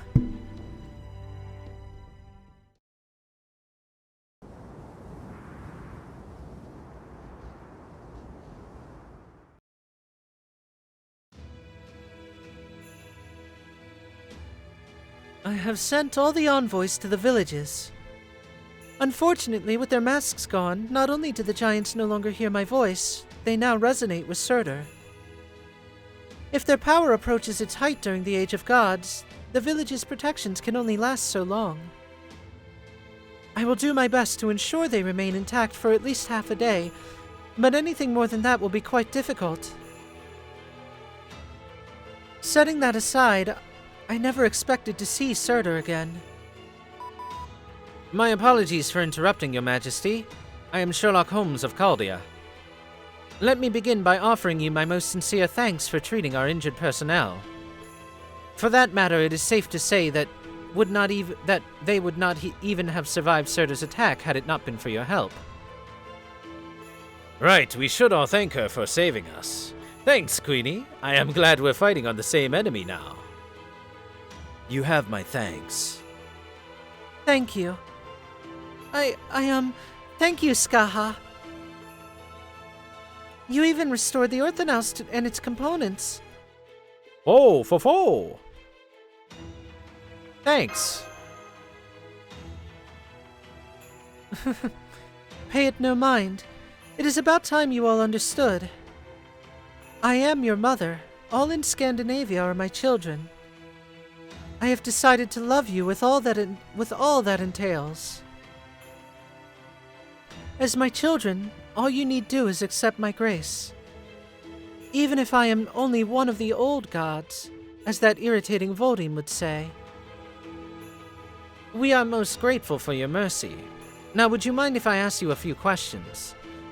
I would like to gain as clear an understanding of the situation as possible, in order to better determine our next course of action.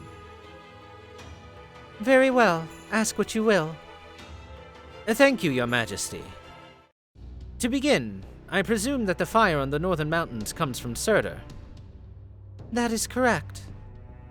Are they embers? Embers? I believe he means the embers of Ragnarok. Now I get it. That would depend upon your perspective. I see. Hold up. Excuse me, I'm sorry to interrupt, but may we ask you something, Holmes? Yes, Miss Gidealite, Mr. Gouda. Holmes, did you know about Surtur all along? I was at best 20% certain. Giving voice to my suspicions at that point would only cause confusion, which is why I refrained from doing so. But I was certain that the man who attacked the Shadow Border was not truly Sigurd, even if I was unable to convey that information at the time. That said, I am at fault with regard to the fire in the mountains. My apologies. I should have found a way to tell you about their true nature sooner. Or at least managed to warn you about Surtur's involvement here. I wouldn't beat yourself up over it too much. Under the circumstances, you were lucky to survive fake Sigurd's attack. Having said that, there is one other thing about you that I'm not exactly pleased about. You always either say too much or not enough. Yes, that is technically true. Nonetheless, technical advisor, much as I agree that one should strive for accuracy in the information conveyed, even in battle, we can't expect it will always be possible to do so. Well, if you're gonna take Holmes' side, I guess there's nothing more to discuss. That is how you do things, right, Gordy? You don't expect people to deliver more than they're capable of, do you? I am deeply ashamed. I can't tell you how sorry I am for the trouble my ineptitude has caused. Why are you so hard on yourself, sage of proper human history?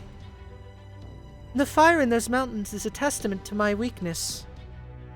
Even with the power Odin bestowed upon me, I have been unable to rid my land of twilight. Is that... It is something of a long story.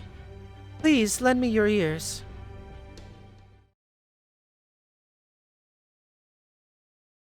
It was 3,000 years ago, the twilight of the gods. Ragnarok, the battle destined to bring an end to the Age of Gods, was upon us. It should have begun and ended here just as it did in proper human history.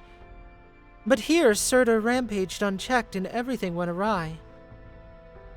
Surtur, the Dark One. He inherited Ymir's destructive side above all else.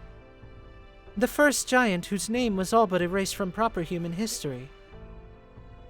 As the fiery king of giants, he was the strongest in all Muspelheim, which also made him its ruler. He was meant to trigger Ragnarok, ending the Norse Age of Gods and paving the way for the future. But in this lost belt, he did not care for his destined fate. Refusing to be content with ending the Norse Age of Gods, he decided he wanted to bring about a true end, a cataclysm to end the world entirely. From there, things continued to spiral. Next came Vanagender Fenrisuful, perhaps better known as Icy Fenrir, the fearsome wolf of ruin whose breath could freeze anything in its path. Though I am told it is not mentioned in either Eddas or the Volsunga saga in proper human history. He was a great monster whose bones, muscle, and heart turned to ice after it had eaten half of Niflheim. It was Fenrir who was originally supposed to kill Odin. But when Fenrir let down his guard to swallow the sun, Surtur set upon him. He killed Fenrir, tore him to pieces, and consumed him. Having gained the wolf's power, Surtur went on to kill Loki, the other gods, and even the other of the giant's kings. He then attempted to connect his true body, Muspelheim itself, to the sky, through the hole left by the sun's vacancy. By doing so, he hoped to bring twilight not only to the gods, but to the entire world. He destroyed each of the Norse world's 9 realms and attempted to burn down the very planet. The flames were devastating.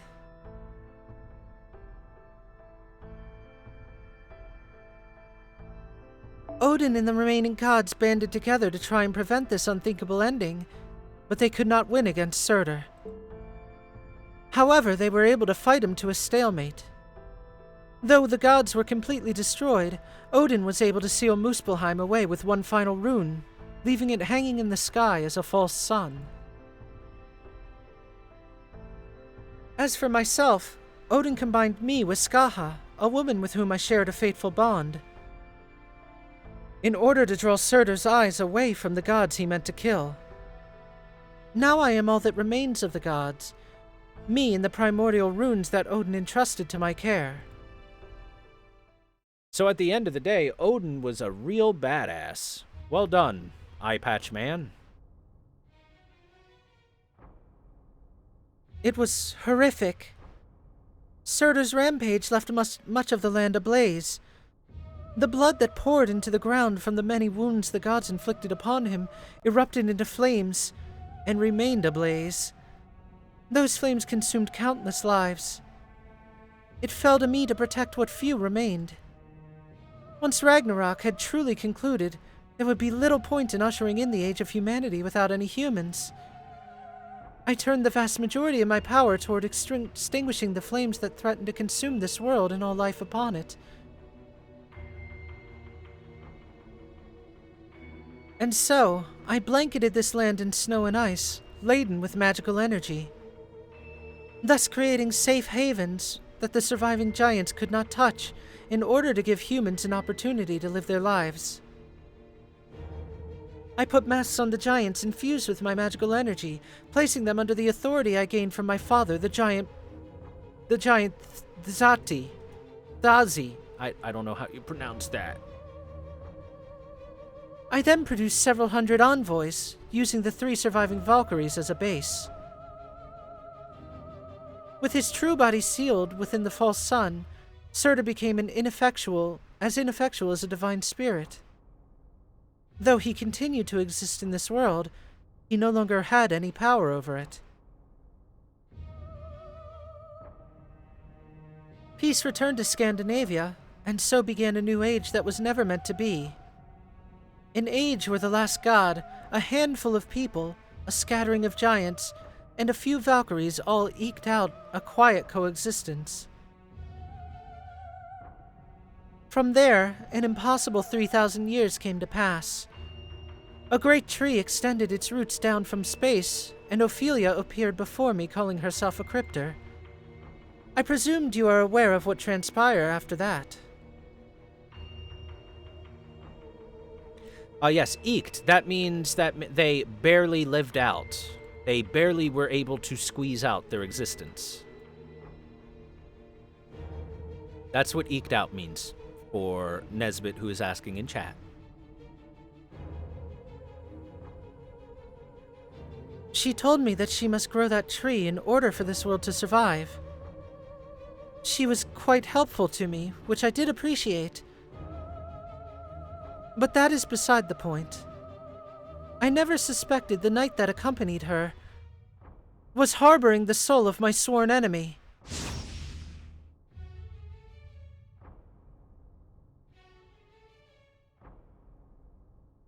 I don't think she meant for this to happen. I believe this was likely a summoning accident of some kind. No doubt she used a summoning system identical to Chaldea's to materialize Sigurd's heroic spirit, and a foreign entity happened to make its way into the mix. By foreign entity, I take it you mean Surtur. Wait, I've got it! It's her mystic eye! Indeed, I imagine Surtur must have used it as a catalyst. That eye is meant for seeing possibilities, after all. She must have caught sight of a lost history, A prune phenomenon that would not have been possible in proper human history at some point. So you're saying she saw Surtur's soul of all things? Oh, Ophelia Farms alone. If you had to see something, why could it not have been me? How dreadfully unfortunate. But regardless, the fact remains that Surtur, my sworn enemy, has returned to my land. And now he will stop at nothing to finish what he began, to merge with Muspelheim and bring about the end of all things. If nothing is done to stop him, he will burn Scandinavia to the ground. His flames will devour all life. All manner of heat will coalesce into one great fire and reduce everything to smoke and ash. If that happens, there's no telling what effect it might have outside of this Lost Belt. You do need to go through void space to escape a Lost Belt, so I don't think the fire would leak beyond it, but I can't really be entirely certain. It's worth noting that he does still have our compass too, the paper moon. Your Majesty, might I propose an alliance? While the enemy of my enemy may not necessarily be my friend, I do believe our chances of defeating Surtur would improve considerably by working together. What do you say, Skaha Skadi? My fair Ondurdis? You would issue commands to a god, heroic spirit. Respectfully, of course. You are a heroic spirit, are you not? What a joke. A human ghost, a mere shadow telling me what to do. Ordinarily, I would pay no mind to what a being such as you had to say. But in your particular case, I sense wisdom in those beautiful eyes. You remind me of Baldur, god of light. What? Seriously? My queen, what are you saying? Pay it no heed. I was merely joking. This heroic spirit's eyes may be wise, but they are also somewhat clouded. Even gentle Baldur would surely object to such a comparison. Nonetheless, I have made my decision, heroic spirit. I shall love you as... Where did that come from? I didn't touch anything, technical advisor. It's not always about you, Director. Everything's working fine, it's just the emergency alert. Oh, I take it you feel that too, Monsieur Vry, demonic sword wielder. Indeed. Something approaches from the sky. Brunhilde. Right. I see it. There's a massive magical energy flying towards us from the northern mountains. Wait, all of our instruments are working now. I simply adjusted my snow and ice to accommodate them. The nerve, interrupting a god. You dare to sully my castle any further, and even my patience will...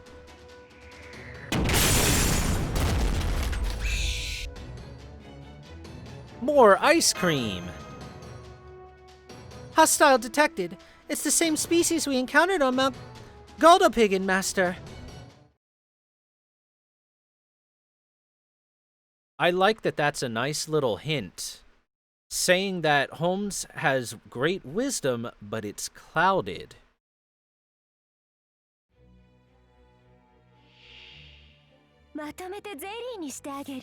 Perhaps Holmes isn't everything we think he might be. 気が合いますね。罠だ。不敬者。アンジ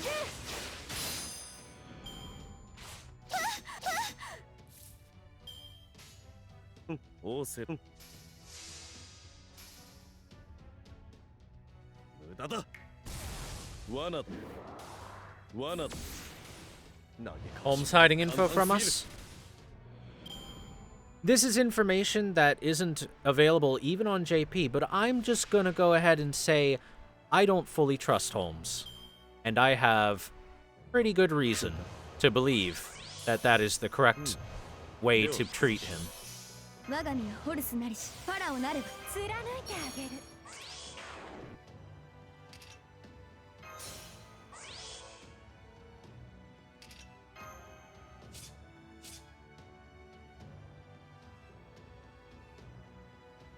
覚悟はいいかしら。かわいいしやればいいんでしょ。ザザン屍の鏡、暗黒の鏡、扉となり恐怖をここへ。アンプーネブタジュセル。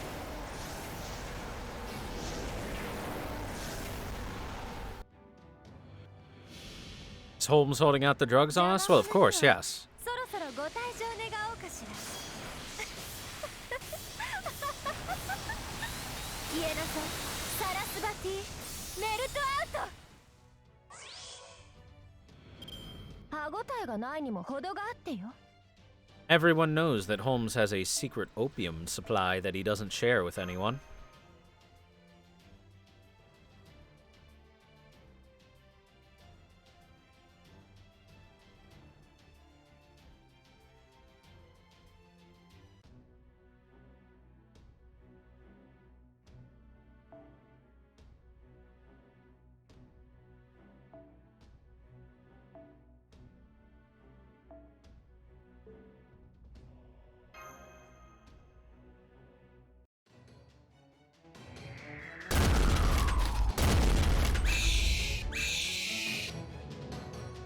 At least we got one of them, but they just keep coming.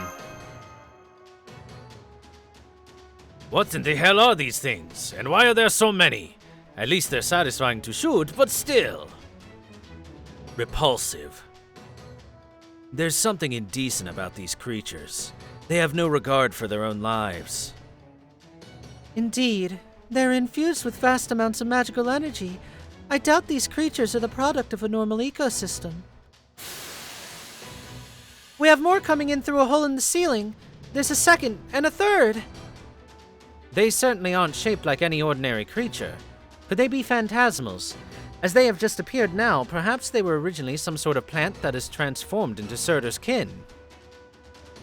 No, on second thought, most likely... Fo! How dare you!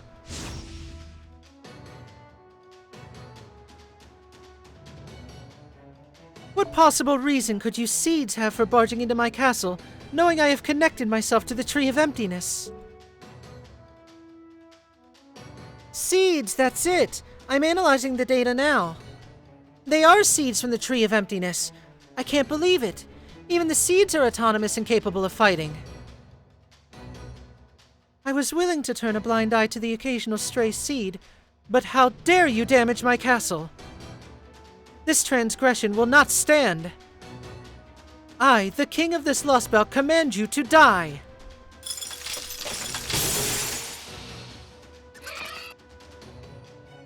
What?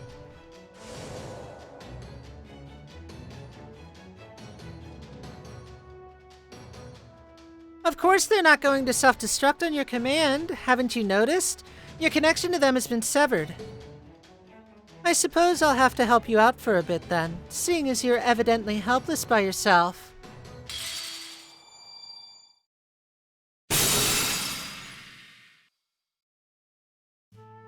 Ilya! Everyone rejoice. Oh, nice work. So that is what a Divine Spirit's magecraft can do, huh? Why, if it isn't Freya?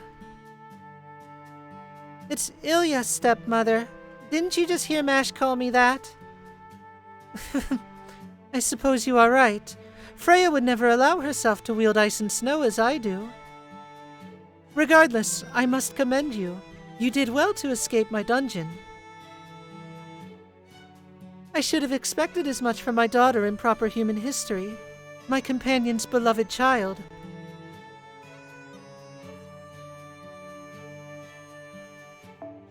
I could have escaped whenever. The only reason I didn't is because I knew you'd really go all out to seal me away again. This time for good, if I did. I was just passing the time when I heard a big commotion coming from inside the castle. At first, I thought you were fighting everyone else after finally defeating Surtur, but I was wrong. What happened? I thought you were supposed to be the Queen of Scandinavia. Did you not notice that Ophelia cut your connection to the Tree of Emptiness? So it would seem. That certainly explains why they did not obey my order to self-destruct. So basically, it's Russia all over again, huh? So let me get this all straight. Up till now, the Queen has been connected to the Tree of Emptiness, but with her connection severed now, the Cryptor's trying to make Surtur the new Lostbelt King by connecting him to it instead. Madness. There is no telling what sort of disaster may ensue if Surtur were to absorb the tree's power for himself. Though I see you seem to have some idea, Your Majesty. Indeed, I do. To begin, he would no doubt raise Scandinavia to the ground in but a single breath. The flaming sword he wields is a blade forged by the planet.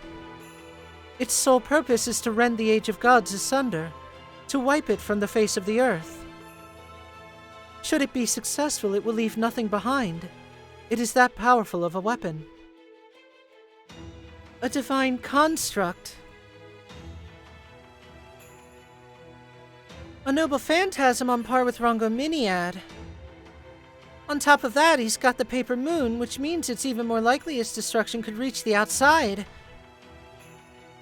Assuming his magical energy and spiritual rank increased to that degree, Your Majesty, would you tell us where the Tree of Emptiness is located? The northern zone. The Tree of Emptiness took root beyond the Fire Mountains. Though of course I have been using my ice and snow crystals to hide it from view. I see, so you are using Magecraft-based optical camouflage and jamming its magical energy signature all at once. No wonder we were unable to locate the Tree of Emptiness once we arrived in this Lostbelt. Very well, now that we have dealt with those intruders, would you be so kind as to give us an answer to my earlier proposal, Queen Skaha Skadi? Yes, I suppose I should. We would really appreciate your help. With things as they are now, I suppose there is little alternative. Enemies of my sworn enemy, humans and heroic spirits of proper human history, I accept your proposal. Our alliance, however, will be a temporary one. Do not forget that. And one more thing, do not enter into this alliance with the intent to hold anything back at all. Remember, Surtur defeated Odin himself. You must kill a killer of gods. You should appreciate the incredible difficulty of this particular task. Is that clear? Ha! Not the first time we've killed something that goes around killing gods. We've got this. You are too kind, Your Majesty. Ha! What a coup! Now my new grand army's even got its own goddess and queen. Oh, foam! Oh, I see. So you're happy about this too, eh, Papa? Come on, Private. Celebrate with me. This is a once-in-a-lifetime chance. It's not every day you get to kill a godslayer alongside a goddess and a great hero. With a lineup like this, we can't possibly lose. And a good thing, too. One Waterloo was more than enough. I'm trusting you two to handle the vanguard. Sound good? Certainly. I shall do my utmost to clear a path for you. As will I. We shall be your blades until our spirit cores and spirit origins finally crumble apart. Rest assured, I will never fall to heartless flame. Ooh la la! I'm falling in love with you all over again. Please, don't. Really, you mustn't, Emperor. Sigurd is right here beside me. I can hardly blame him given your beauty. But I must warn you, Emperor, you will never win her heart. It already belongs to me. I can't compete with that. Maybe this is a sign that I ought to focus on my main squeeze. Oh, fo, kyo. Be warned. While I have used my runes to hold your spirit cores together, the bonds are still fragile. If you expend all of your magical energy in battle, they will once again crumble. That's awful. Please, do not concern yourself with us, Lady Mash. The existence of servants is a brief and fleeting one. Once our task is done, it's our fate to disappear. Both Brunhilde and I are well aware of that. Let our bodies be your sword. Let our bodies be your strength. Lord Gouda, we may not have forged official contracts with you. But as our temporary master, our blades are yours to wield for humanity as you see fit. Alright, thanks for helping us, you two. It looks like we're all on the same page. What a relief. If you had dug in your heels, I was worried I'd have to fight you myself, and that one or both of us might end up dead. But for now, the enemy of my enemy is my friend. I'm sure we can get along until this is all over. Right, stepmother? Yes, I suppose we can. It seems we will have the chance to test how well we can fight together sooner than expected. Oh? Hostiles detected! Giants! There's a whole bunch of big ones headed your way from underground!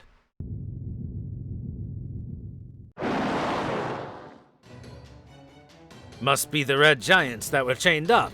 These guys should be old hat by now, right, Private? I'm seeing multiple moosepills. They appear to be the ones who are being kept underneath the castle. But there's something different about their heads. They're not wearing their masks anymore. Surtur's power must have broken them. Now they will no longer heed commands from my bloodline. Very well then. I shall assist in dealing with them myself.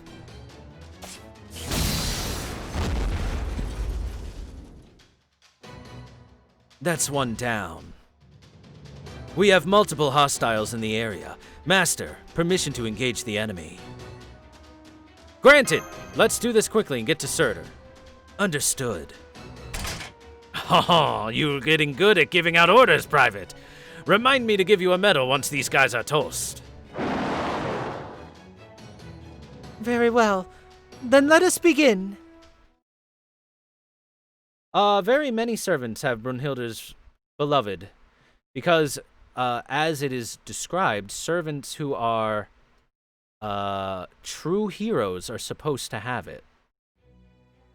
That being said, some servants who existed before Brunhilde existed don't happen to have Brunhilde's beloved on that as a trait. Like, I don't know, the King of Knights? King Arthur? But don't worry, it's not like that he was ever a true hero or anything. Kappa.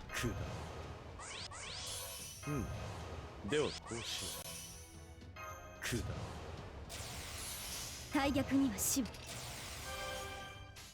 お望みとあらばかわいい資料がザザーンザザーン苦しみなさいアンドゥ屍の鏡暗黒の鏡扉となり恐怖をここへアントゥーネブタジュゼル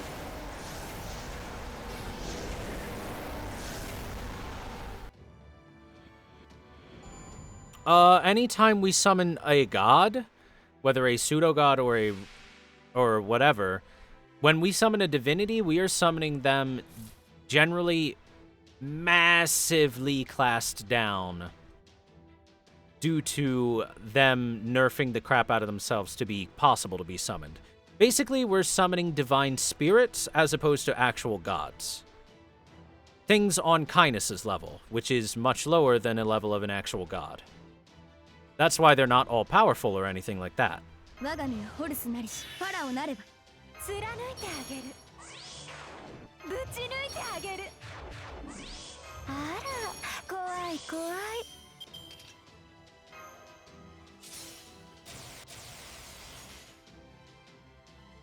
そうミトクリスの鏡を見たいのですね屍の鏡暗黒の差が扉となり恐怖をここへ暗空ねぶたジュセル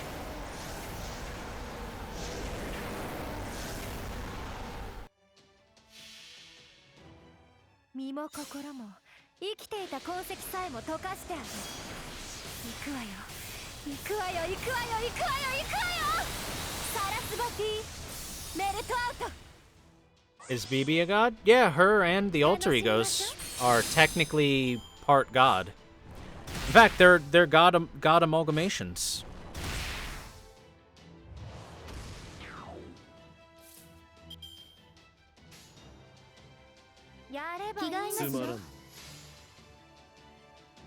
BB as well. BB absorbed the data of a bunch of different gods that were kept in the moon cell to gain a lot of power. Why do some gods like Ishtar and Parvati need a host? I believe that basically we're supposed to believe that each of the gods, when we summon them, is summoned via a host, quote unquote. No matter what. Again, it's, the details of it don't matter, and consistency doesn't matter so much as what it means to have them on your side and or what they can do. That's the important thing when referring to gods in any way, shape, or form in the Fate story. Because trust me, if you want to get down to the technicalities of it, it doesn't make much sense, and the rules aren't terribly followed all that well. But it's fine. Not a big deal. Just think that every single god that gets summoned is summoned into some sort of host body. And then you don't have to worry about it. Easy peasy.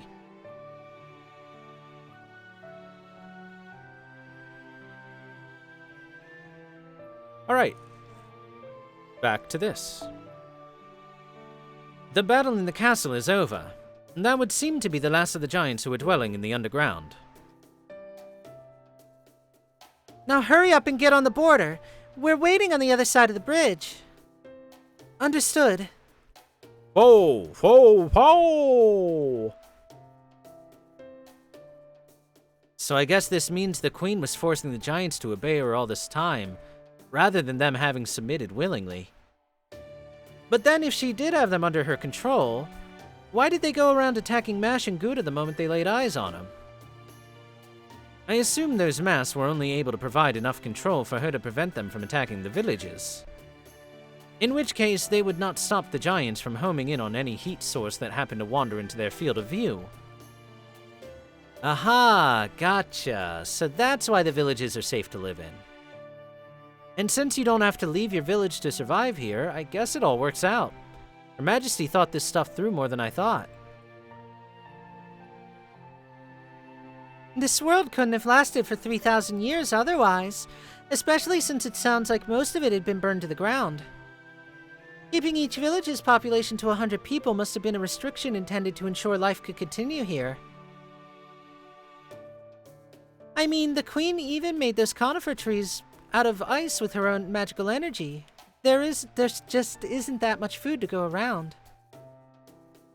You had to be strong to survive in Russia, but here, being strong is a death sentence. The only way to survive in this world is to stay weak and live your life inside the confines of your village. But that is neither here nor there. Come on, everyone. We've got to get ready to welcome back Mash, Gouda, the heroic spirits, and Her Majesty herself. Multiple divine spirits, huh? And all of them on a vehicle under my command. Very well. Under the circumstances, I suppose there's nothing to do but accept that my report will likely fill a volume or two. Where'd that idea come from? Have you got nothing but free time or something? Don't be ridiculous. If I come to be recognized as a great author, once we have restored humanity, the musics could end up becoming lords. After all, it's the mark of an excellent leader to plan for what happens following the battle's end. Now you're throwing shade at Napoleon. There's no way you could ascend to a lordship with without the clout to go head-to-head with policies in the aristocracy. Now get your head out of the clouds and your ass in the chair. What did you just say to me? And how do you know so much about... I do beg your pardon, Mr. Mounier, but would you mind hurrying along with our travel preparations?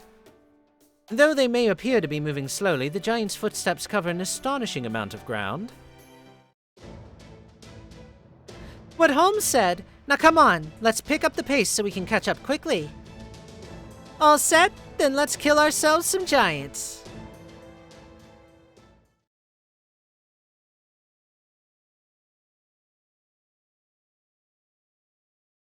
It's time to kill some giants at the collapsed snow road.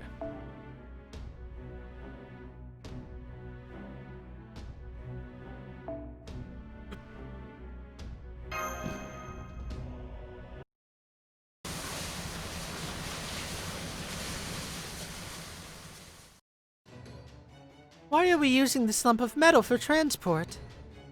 That seems terribly inefficient. The heroic spirits would reach our destination far more quickly with a flight rune or a speed rune. Oh, ho. We determined this was the best course of action under the circumstances, Your Majesty. Totally, the giants are way more aggressive now, and we've got Tree of Emptiness seeds falling from the sky. Flying would make us easy targets for the giants lobbing ice boulders, and fleeing on foot would open us up to getting picked off individually. Here in the border, it's much easier to attack and defend at once. For example, the Emperor can use his cannon up on the deck to scatter any groups that come after us. I just saw something new on the radar. More enemies? No, they're not hostile, but they are flying. Are those birds? Can you put them up on the monitor? Of course, here you go. Caw-caw! Look! Oh! Ah, haven't seen those in a while. Yes, and 2 of them again, no less. They must be native to the fields that crop up in between the fire and ice zones. They must be good friends. Wait, let me get a better look at them. You two, you say you have seen these birds before. Yes, several times. I see. That explains it. Now it all makes sense. Something on your mind, Your Majesty? Oh, just thinking aloud, young sage.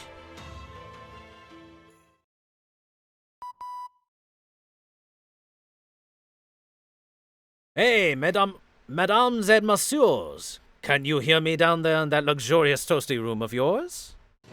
This is Napoleon, reporting from atop the border. I just saw some flying creatures besides those birds. We've got another bunch of seeds headed our way. How far away are those things coming from, anyway? I'm not seeing anything over... Whoa, scratch that. Definitely more of those seeds. Ah, crap. They're changing course to try and land on top of this thing. Moving into intercept now. Anyone who wants to join me, come on up. Let's take them out. Yes, I'm all set. Da Vinci already finished looking over the Orthonaus. It was pretty much good as new thanks to the Queen fixing it up. Man, those primordial runes really are something. I'll head out as well. I'd like to familiarize myself with Graham's weight a bit more. I will go too. No, you stay here. I can handle this alone, and I want you to rest up. No, my love. Come what may, I will not leave your side. I see. Very well then. Let us go together.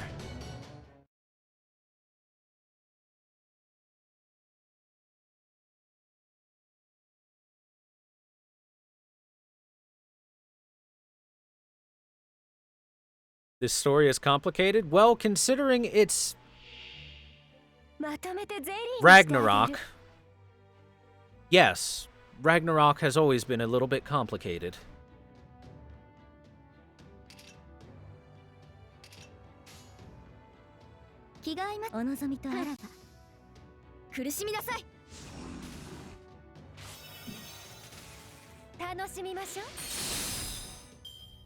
うわ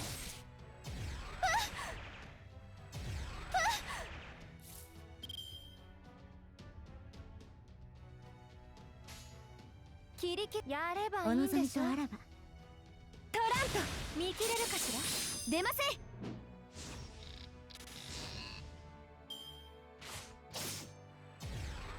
And yes, I see that after they have expanded on the word 3 million times, some of you have picked up on the overarching theme of love and various forms of it. こういうのどうだ。我が身はホルスなりしファラオなれば。やれ。ニトクリスの鏡を見たいのですね。Now allow me to tell you the most important form of all, and that is the form of love hurts. Love hurts, love scars, love wounds, it must, etc. 大逆には死を。つまんない連中だな。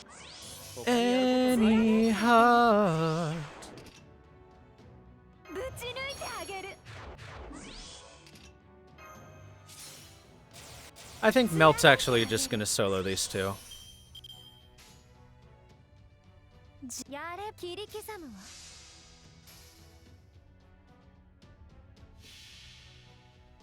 邪魔者には。 That song is great. It is.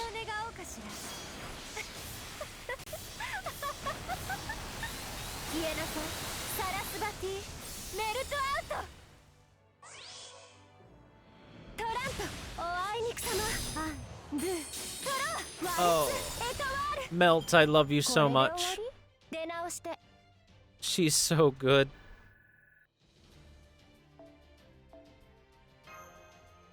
Ring of the Giants.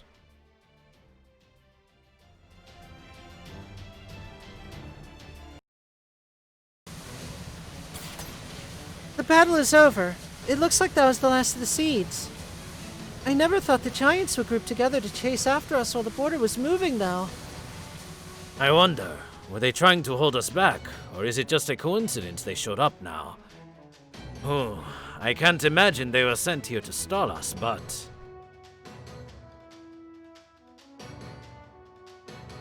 True, I don't sense any real intelligence guiding their actions, though. It may well be that they are not here at either Surtur or the Crypta's commands.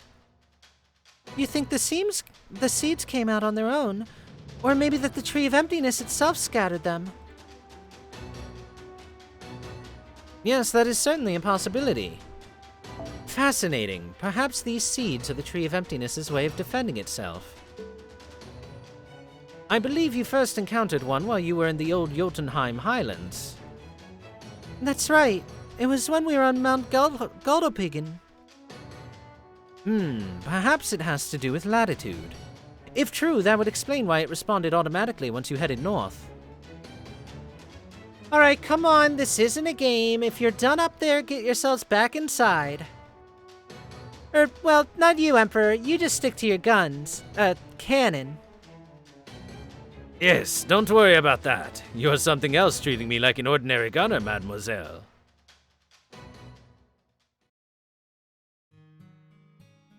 Brunhilde, it must be hard for you to be so close to me. I know my very existence wears on you. Even with the Queen's protection. It's alright, Sigurd. Strangely enough, I'm comfortably able to control myself. Maybe it's because over half of my spirit core has already shattered. I was already broken when I materialized, so perhaps by breaking myself further, I'm better able to resist my usual temptations. How peculiar that becoming heroic spirits has reduced us to this. Not at all, my love. I'm happy about this turn of events. Just fuck already.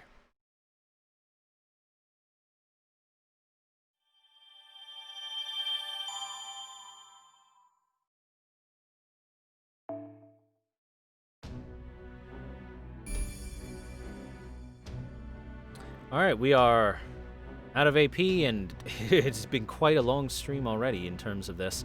So I think that we will leave the actual end of this for next time, everyone.